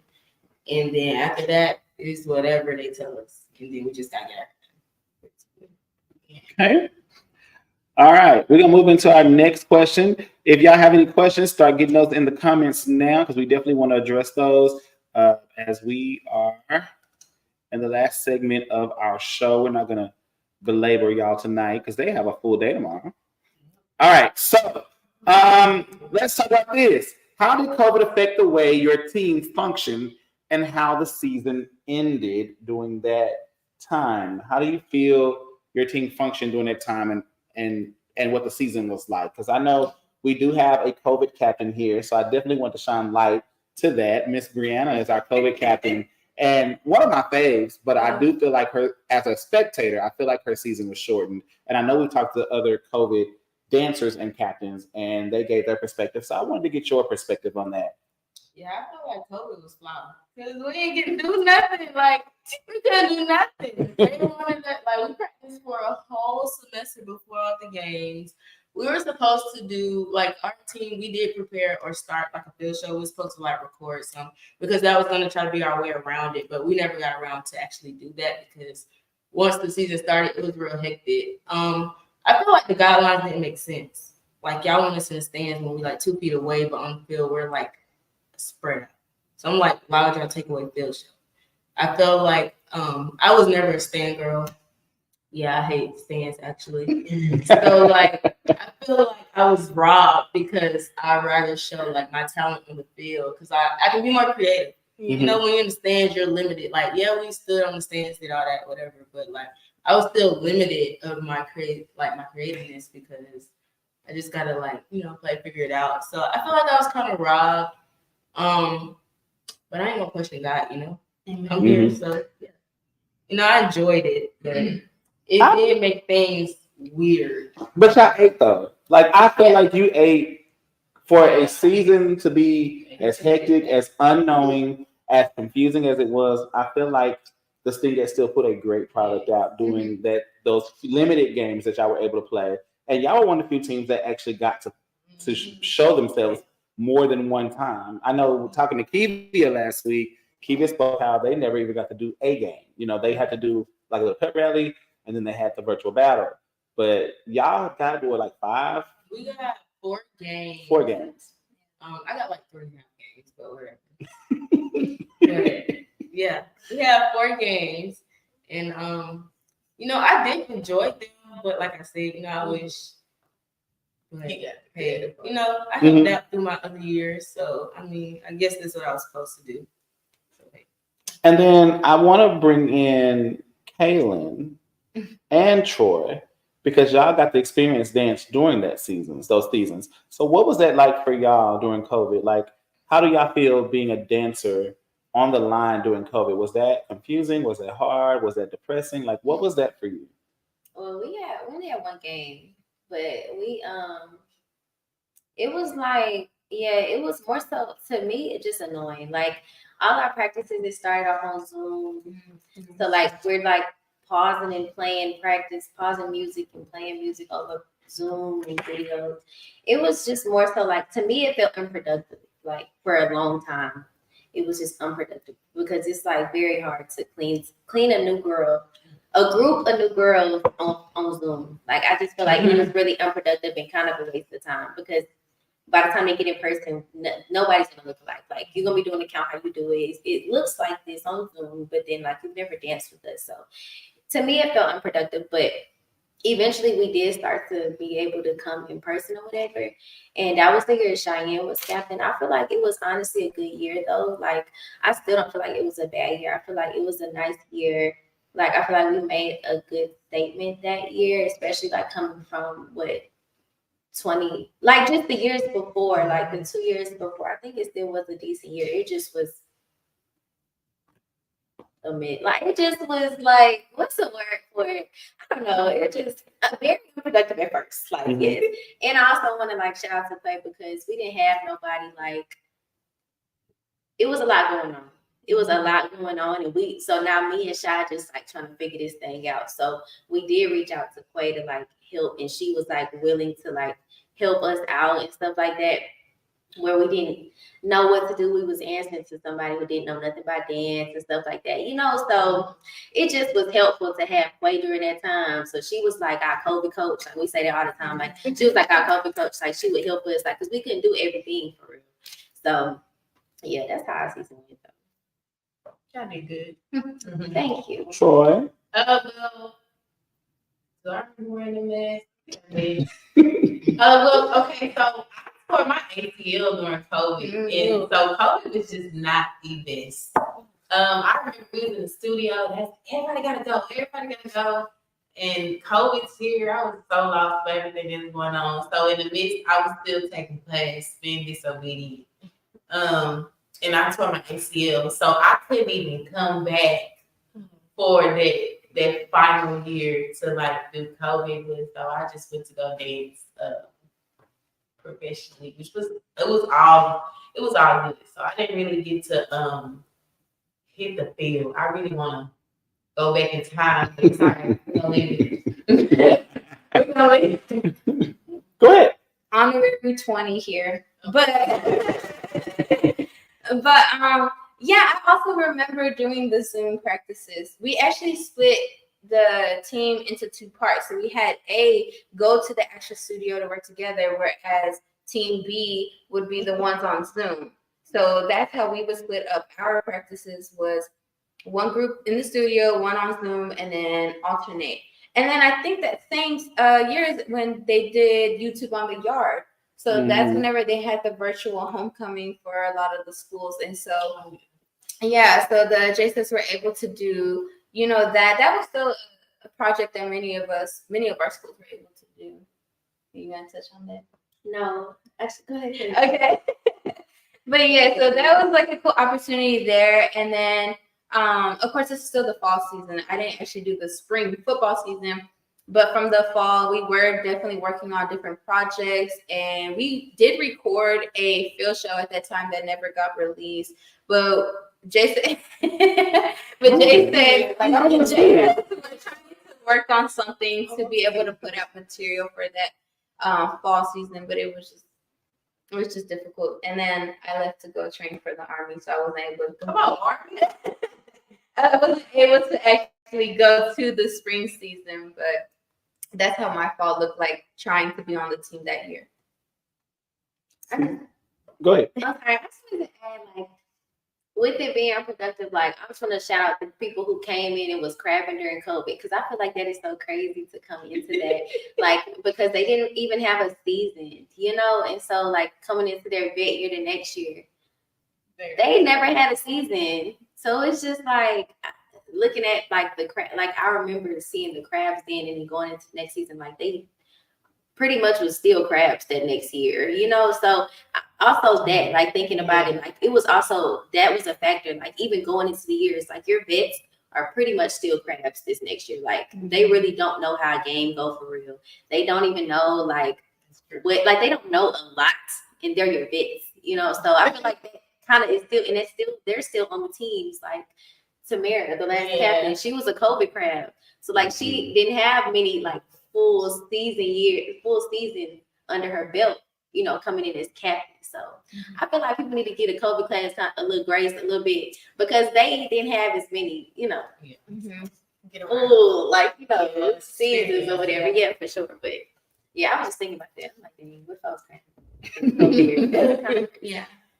Our next question let's touch on this, because I want to make sure we hit some of the great ones before we go. We might not get to all of them. We'll get to the middle if we can. All right. Do your fans overstep their boundaries? Do your fans overstep their boundaries? And what do you feel about that fandom in today's time? What boundaries? I mean, any boundaries. There are comments about the teams, the dancers, size, body shape, how you throw the count, the field shows, the uniforms, the critiques, any other things. Do you feel like there's a boundary line that gets crossed? And that's perspective. So, whatever you feel it is. Didi? Okay, I'm gonna be respectfully honest. I feel like a lot of the times, a lot of people give unneeded opinions. I feel like just share your opinion, fine. But when it comes to the point that you're putting down other girls, then that's just doing too much at that point, because you never know what that can push them. Like y'all don't know what we have going on behind closed doors, anything we might be dealing with, and to have to just go anywhere online, and just to see yourself getting put down, that takes a big toll on dancers. So I feel like some of the stuff can just be kept to yourself. I agree. I feel like a fan is someone who likes the team and they do constructive criticism. I feel like the people who talk and be people who just talking, like they just got something to say. Not even a real fan, don't really even know nothing about the team or these people. Okay. And I feel like it's inconsiderate because you can't and probably never will be able to do this. You know what I'm saying? Like, so for you to sit up there and talk about us as like women, and y'all take it far. Like they take it real far. It's one thing if you talk about dancing, like, you know, I just like how this girl do it. And like she said, don't, you know, downplay another dancer. But y'all take it and y'all go left, y'all run with it. And that's when it gets like, okay, like, what are you doing this for? Like clout? Like, what is it? And I feel like sometimes if you're gonna speak on the dancing, let it be that. Because I can respect you more if you just like, oh, you know, I don't feel like she's as technical as this girl. Okay, I'm probably not. I ain't even gonna trip.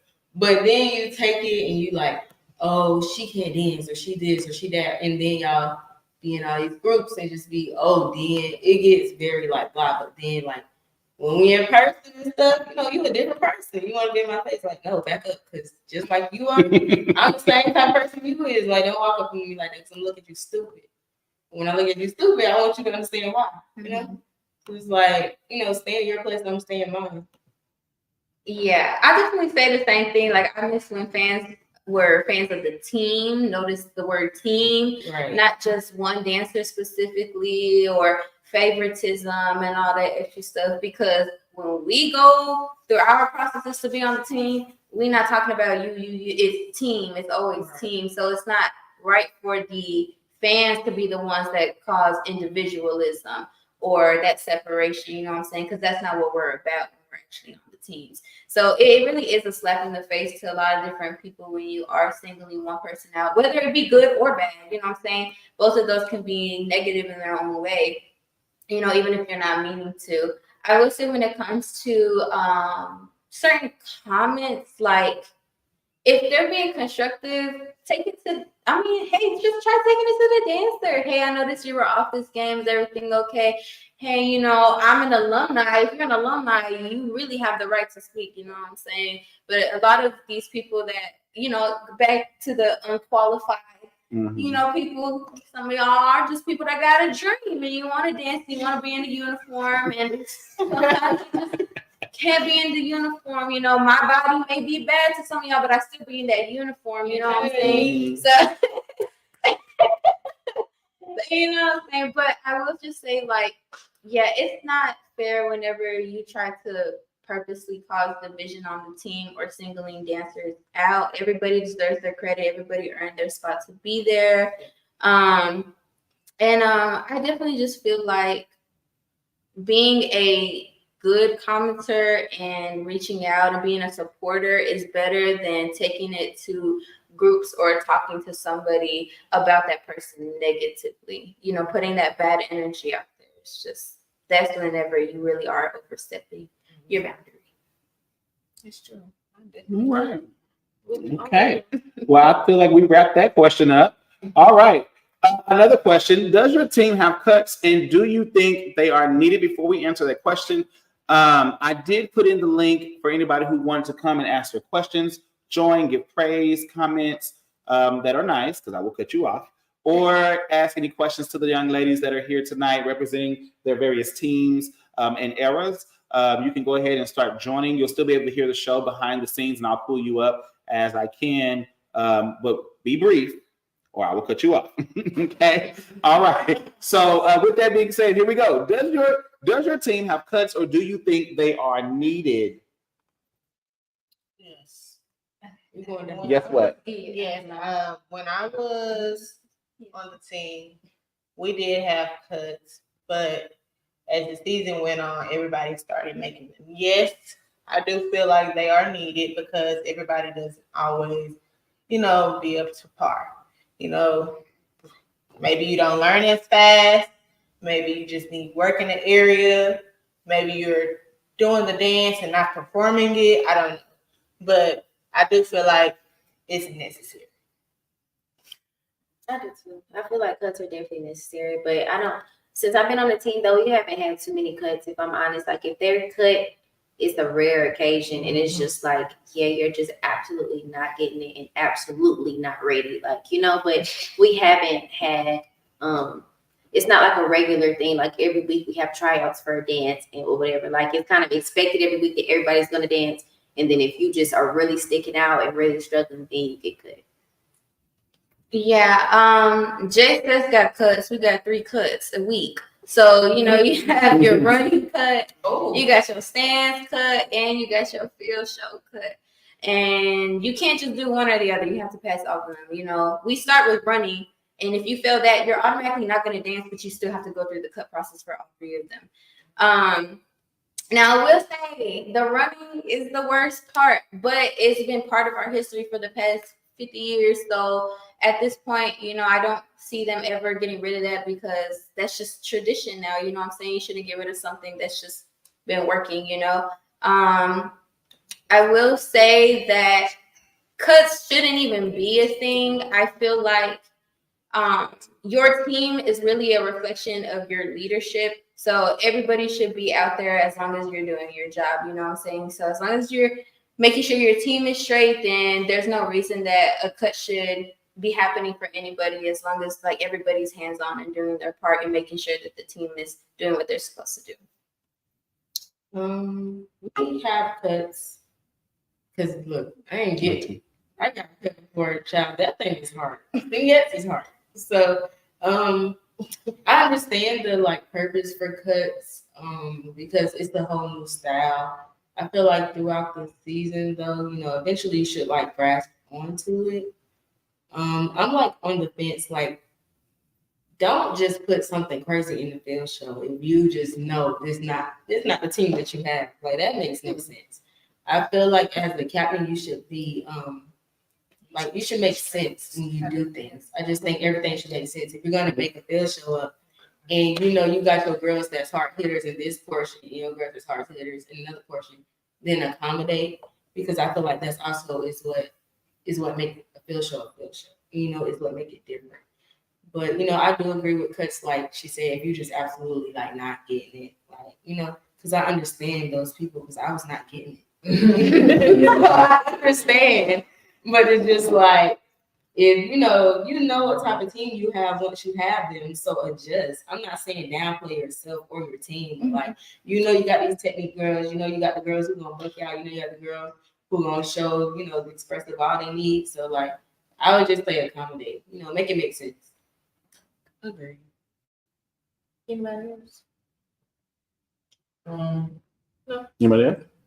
Brandon always got auditions for everything. Yeah. Everything. I piggybacking off of what Brianna said about how, if you have a certain type of team, you shouldn't do these things. That I wish my captain, she was like, it's this. So if you ain't got it, we're not taking it out. Straight like that. It was just, you better go figure it out or you just gonna be cut. So we definitely got cuts for everything. Yeah, I'm gonna say that for Golden Girls too. We have put every game, every single game, especially because this year we had a big crack bag. So that's fun. Yeah. Okay.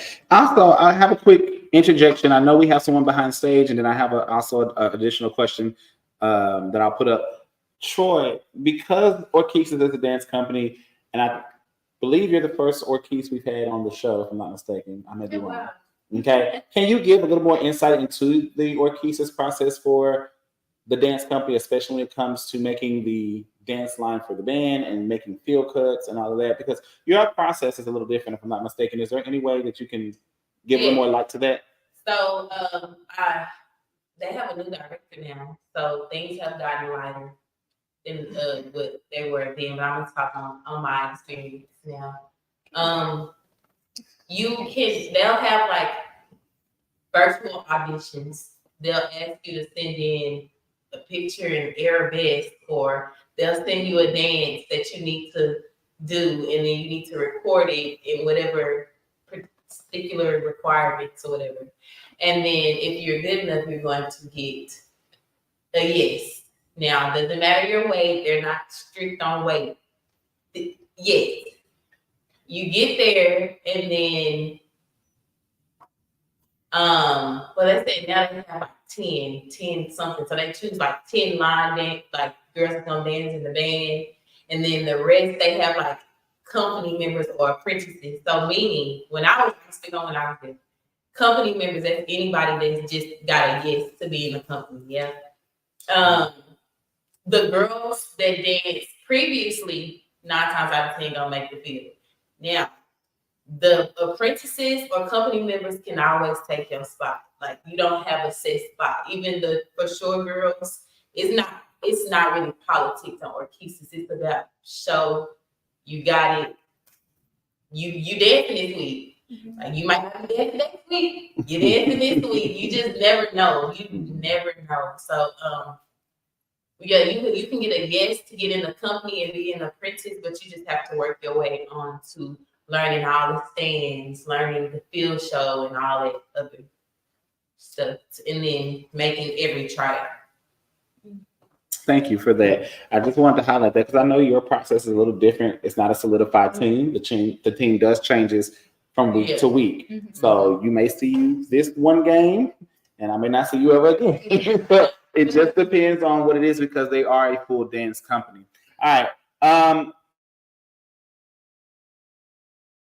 Auntie keep us going. All right, Auntie says, Stingass, do y'all still march out with the band and on the sides and wait a minute? Do y'all still march out with the band on the sides and y'all in the middle?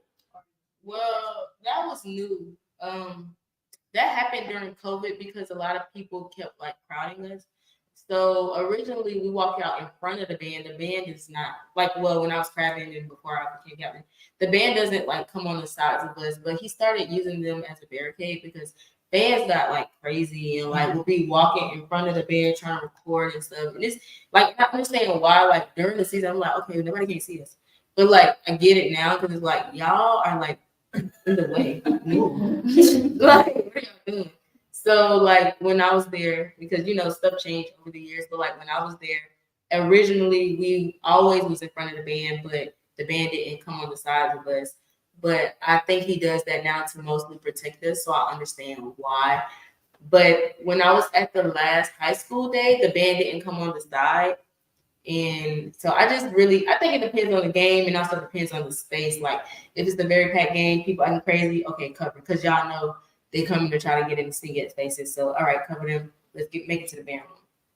But other than that, we just march in front of them and then drum majors and then the rest of the band. Okay. I think that was kind of smart to put a barrier there sometimes because I can definitely understand fans will almost push their way right into it. I love her. But she was over there. She was right behind the band recording me. I'm like, girl, this is a joke. But no, I understand why he did it. All right, we got our first guest on, and y'all know it's Auntie, baby. Auntie comes on all the time. Hey, Auntie. Hey y'all. Hey, how you doing? Good. How you doing? I'm doing well. I'm doing well. Y'all doing good? Yeah. Church? Why y'all went to church today? Did nobody go praise the Lord today? My nephew, they go praise the Lord today. Hallelujah. But anyways, I was just, Auntie got to come in and say how she enjoyed the show. I enjoy you ladies. Y'all was so good. Some of y'all have performed before, but I have seen Troy and of course Priscilla. And you guys, baby, when I get, Quay got to give me some oxygen. When Quay buy me an oxygen tank, then I'm going to dance, okay? I'm not going to make it to after the first 8 count. But when Quay give me an oxygen tank, I might could, do 2 8 counts. And somebody have to give me some hair so I can swing my hair because of choreography. But anyway, I was just coming on to say that I enjoyed the show. And Brandon, you have to remind me when the last day of the showcase day so I can come. This Friday, 5:00 p.m. Where at? At Cedar Valley, the beautiful campus of Cedar Valley Community College. Okay. Lancaster Road. We're gonna be in the gym, building G. Okay, building G. All right. Bye, ladies. Y'all have a good time this week at camp. Good night. All right. Thank you, Auntie. Bye-bye. All right, so y'all, again, you got a few more minutes, just a short few minutes to come in and ask any questions you have. I'll paste those links in the comment section for you on the respective channels. So make sure you have already looked at the link. If you want to come in, I'll also highlight it here on the screen just so you can see it. It should be on all Passion Performance channels. It'll be on our personal channels as well as Instagram. It is there. So if you are wanting to join us live, give a comment, ask a question live to the ladies real quick, feel free to do so. But you got about 2 minutes left before I wrap us up. While we're waiting on that, I'm going to ask one more question, and I'm going to see if I can get us an answer now. We may not get one, and I'm going to respect it. But let's see if we can get one more question in. One more again. Let's see. Bam, I'm going to go here. What do you think about your respective organization today? Quay, you've answered that last week, so you out. Anybody that can answer that question or want to answer that question, and that's whatever you think. What do you think about your respective organizations or organizations today, if you can answer that question? Got you. All right. So we're gonna try another question. All right, no problem. Look, I'm respected. I respect. Yeah, with me, but it's like I'm gonna hold the comment, but it's not like that. No problem. Just want to clear that up. I mean, sometimes you just can't say much, and I get it. Look, I respect it. Neutral. Questions. If you had the chance to do it all over again, what would you do differently, if anything? Would you do it all over again, Quay? Kaylin? Would you do it all over again? I think I've had my time to spend. I think I've done enough. Okay. But so if you could do it all over again, would you? If that's referencing going back in time to change whatever, I would say no, because like I wouldn't change anything about it, because like I said, I feel like God puts the time in. He does everything for a certain reason. You know, he teaches certain lessons at certain times so you can receive, you know, what you need for that season. So yeah, I don't feel like I would change absolutely nothing. I wouldn't go back to change nothing. I wouldn't change absolutely anything. I feel content because I'm in the season that I'm in now. Brianna, would you get one field show? But nah, I'm straight on it. Like, in the time I didn't understand why, like, because like I said, like I disliked being a singer because I couldn't get it. It wasn't more so like what I was going through. It was just because like I'm coming from Florida and like this is so different. Like I don't even know how to move my body. It was so weird, and I was very uncomfortable because it's like you wanted me to be a grown woman. I'm only 18, and you gay. So.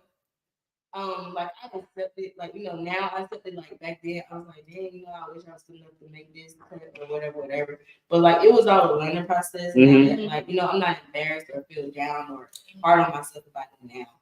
But yeah, I won't feel show with this straight. Even this one. I wanted one from you.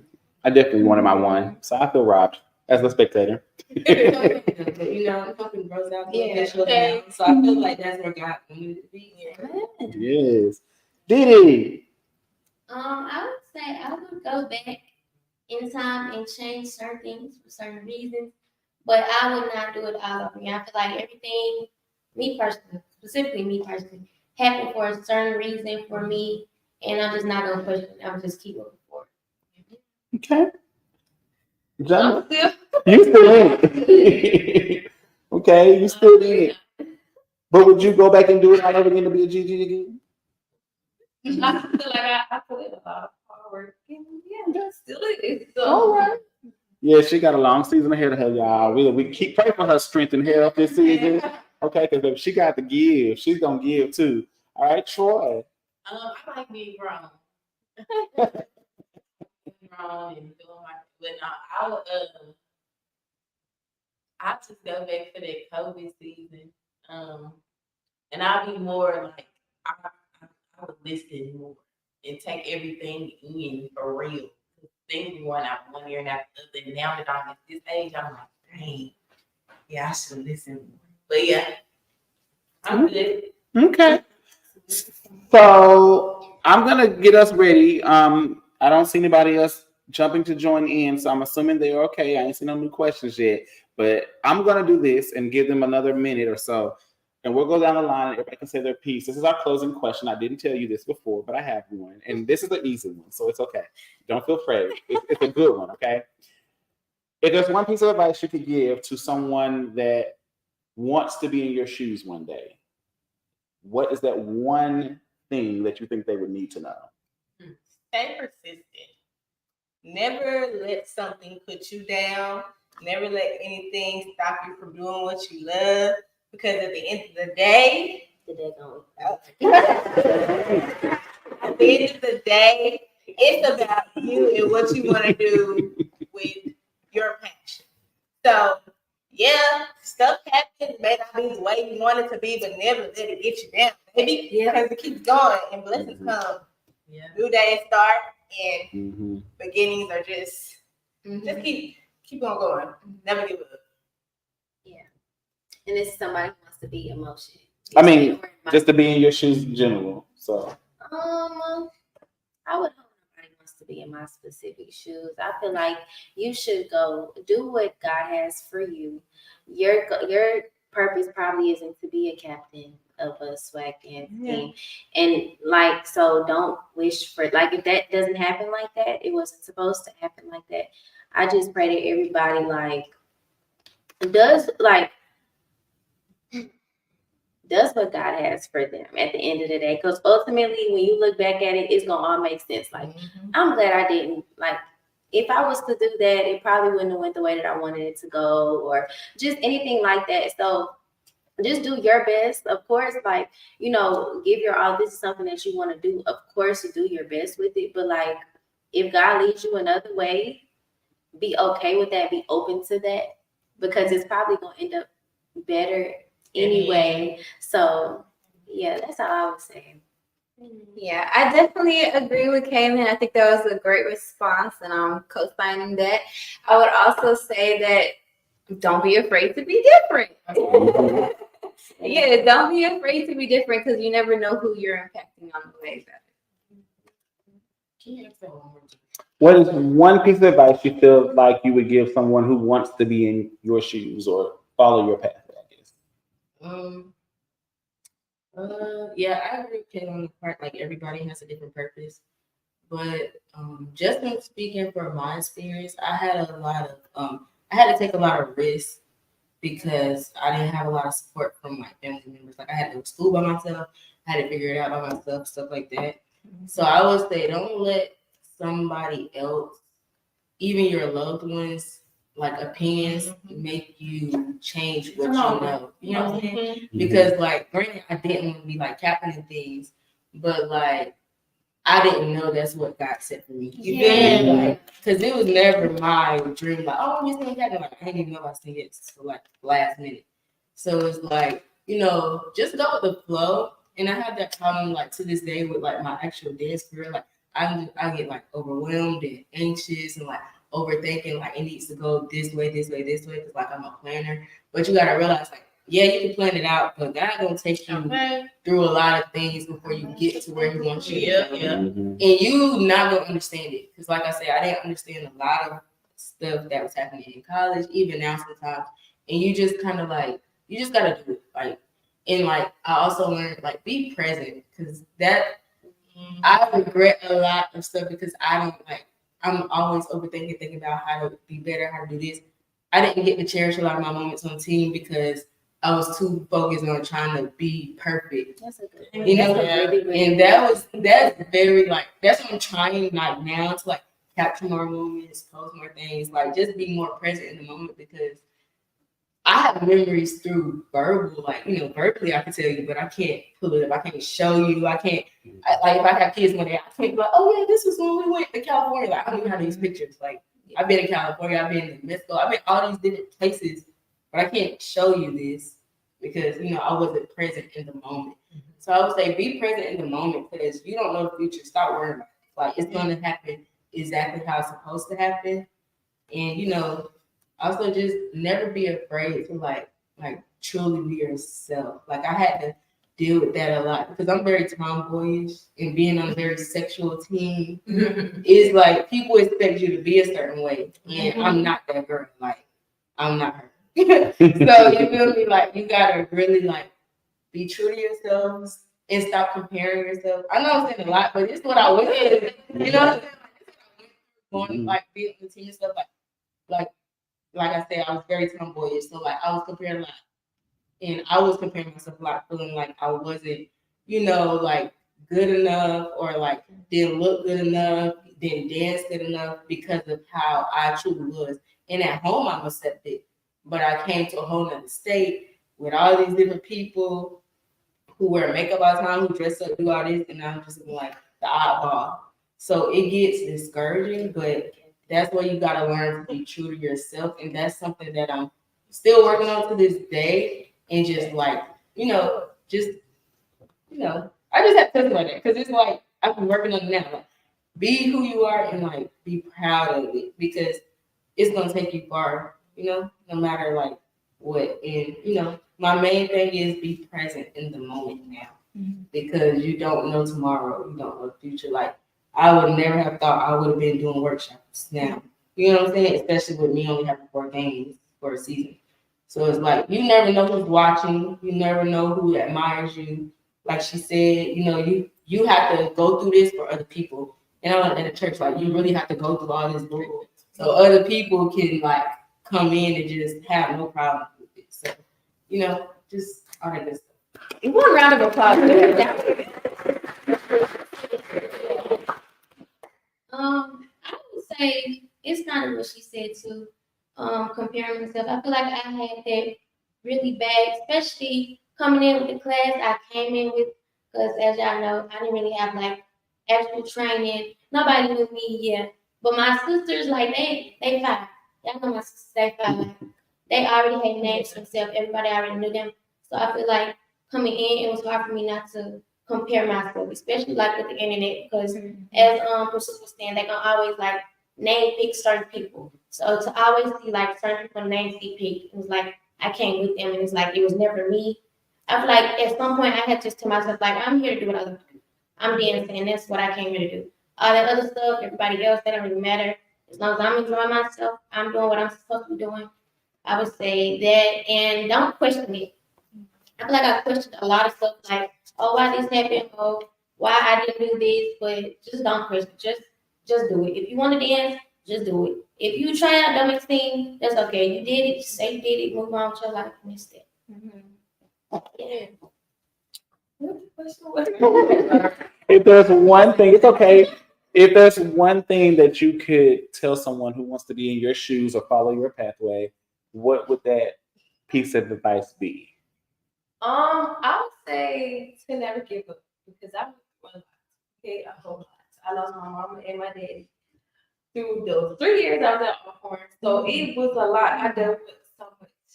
So I definitely say like never give up. Always push yourself to your full potential. And yeah, just don't let nothing stop you. If this is something you really want to do, go for it. Go hard. And just put your best foot forward. I would say take those risks. Be that risk taker. Never get complacent. Always find room to grow. Keep God first in everything you do. And sometimes some people might call you lame or whatever. It does not matter. Keep God in everything you do. Limit social media. Social media depicts pictures. This is how you're supposed to be.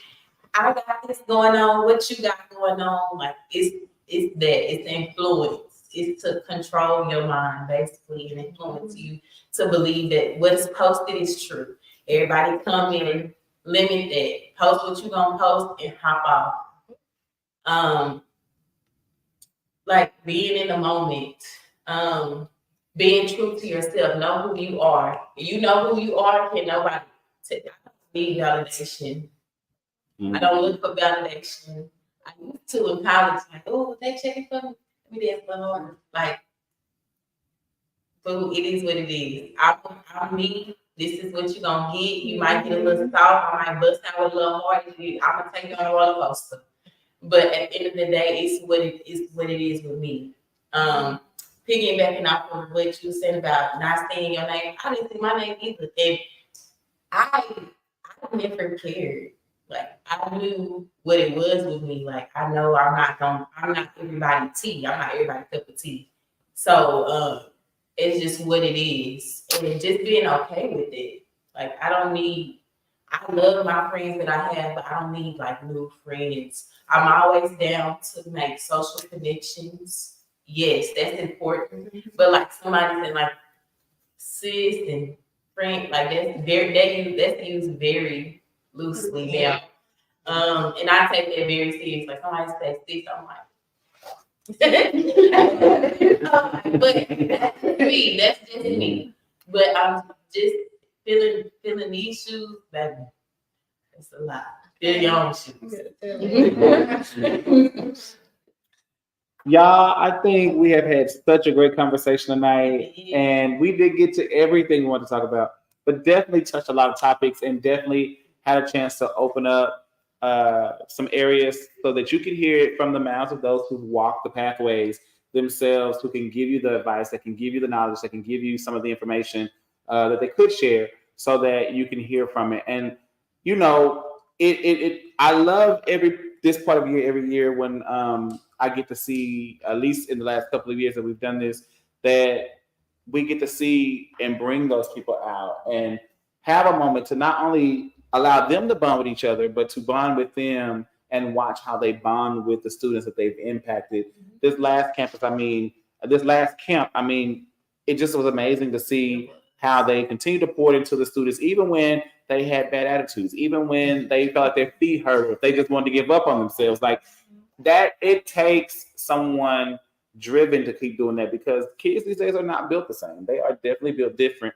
And to continue to push them, even though some days you're looking at them like, I really want to hit you right now. Like that takes a lot. And our kids are very entitled these days. And so they don't understand what an intensive camp is. And you tell them, hey, this is intense. And they're like, oh, I want to go. Because people have made it seem like, oh, camp is fun because you see them throwing the stands, you see them doing all the things that look fun. But the work of getting to these teams is what we're trying to promote, is the work that we do. And to hear even Dee Dee say, and I know she'll get mad at me, but even hear Dee Dee say this, and to know that, you know, I had the pleasure of being able to be a coach to her, and to help instill some things into her. You know, one thing I used to always tell them when, you know, her team, when she was under my tutelage, was the spotlight is wherever you are. And if you understand that, then you don't have to explain. What's understood don't need to be explained. The people will fan who they fan. We will fave who we fave. And I'm guilty of it as well. And, you know, you'll like who you like. But the spotlight is wherever you are. And every one of these ladies that you see here, or that have been on our show, or even those that we would hope to get one day, are stars in your own right. Y'all have walked the path. Y'all have done the work. Y'all have sweated the tears. I mean, y'all sweated the sweat, you know, cried the tears, and whatever it took you to continue to get out there every day in that uniform, because everybody covets the uniform, but they do not covet the work it takes to get there and to keep it. So kudos to each and one of you ladies for being brave Black women and Hispanic women. Don't worry, I won't forget you.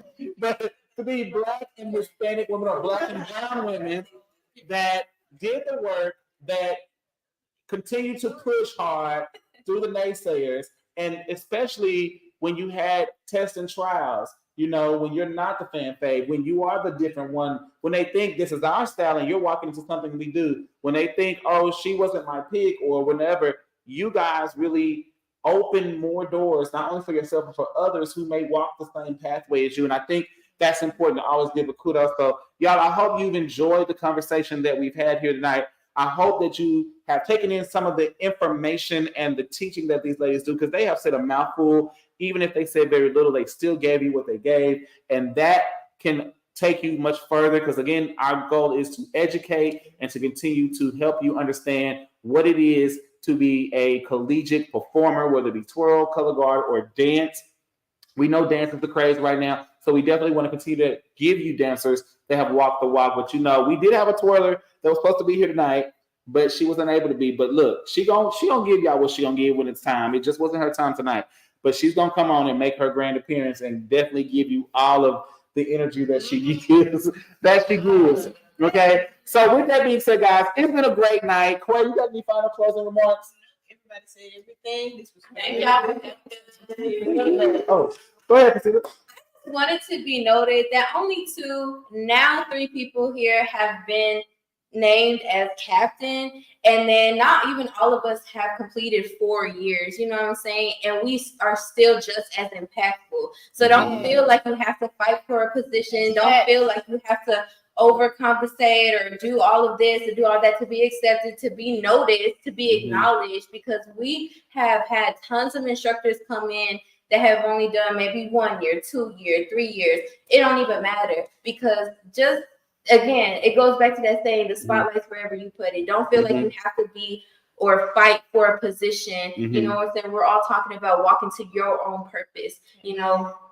Don't feel like that pressure is on you, that you have to be something that you're not even supposed to be, because you're forcing something to happen for popularity or for validation. You know what I'm saying? Everybody has their own walk, and you can still always be acknowledged and just as impactful without a position. Thank you, Priscilla. All right, y'all. This was the State of the Auxiliary, episode 13, the Mystery Show, part 2.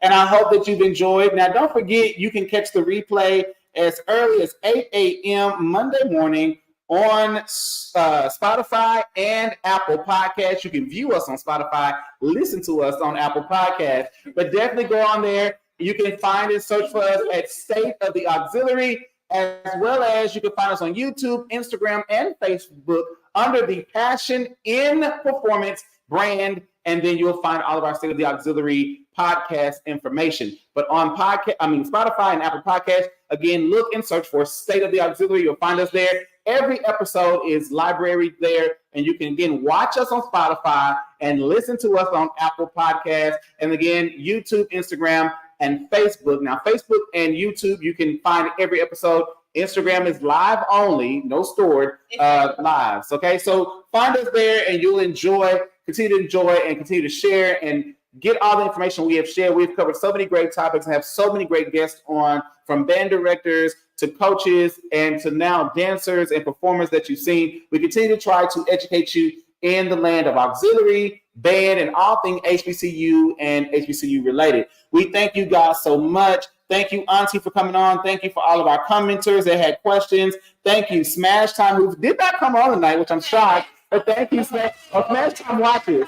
Smash Time watches, all right? Smash Time, the ladies. Smash Time, you didn't come on. I just knew you was going to come on tonight. But thank you, Smash Time. You must be busy. But thank you, Smash Time. We appreciate you as well. So, look, we are about to get ready to head out of here. And, again, we thank you. The ladies are going to have a little bit more fun as they get ready to retire and get ready for a long week ahead, you know. So thank you all again, ladies. Kudos and claps to you. All right, we have been your host, Miss Coach Quay. And I'm Brandon Banks, and thank you for watching State of the Auxiliary Podcast. Bye, y'all. Hey, y'all. I'm Coach Quay. And I'm Coach Brandon. And we're inviting you to come join us at Auxiliary the Collegiate Way. You'll be getting trained by some of the best HBCU dancers in the SWAC. You'll be learning marches and struts, stance, and choreography. This is not your ordinary stand camp. You'll be learning some of the baddest field shows on the floor. And this camp is not just for the dancers, it's also for our twirlers and our color guard. That's right, we have collegiate instructors coming specifically to train our twirlers and our color guards on the level it takes to be a collegiate twirler and a collegiate color guard on the field and in the stands. Oh, and don't forget about the showcase. That's right, the showcase. On June 7th, we're inviting you out to come support the campers as we put on a showcase. Last year's showcase was amazing, so imagine what this year's showcase will be. The camp dates are June 3rd through 7th from 9 a.m. to 5 p.m. Camp registration per dancer is $150. However, if you are a team and you're going to be bringing 10 or more dancers, we have a special payment link for you. Hit us personally on the Passion in Performance contact. All right? Make sure you come out. Quay, let's get out of here. Hit him with the ocean beat. Oh, you ain't leaving me behind. I'm coming right after you, sis. I'm coming.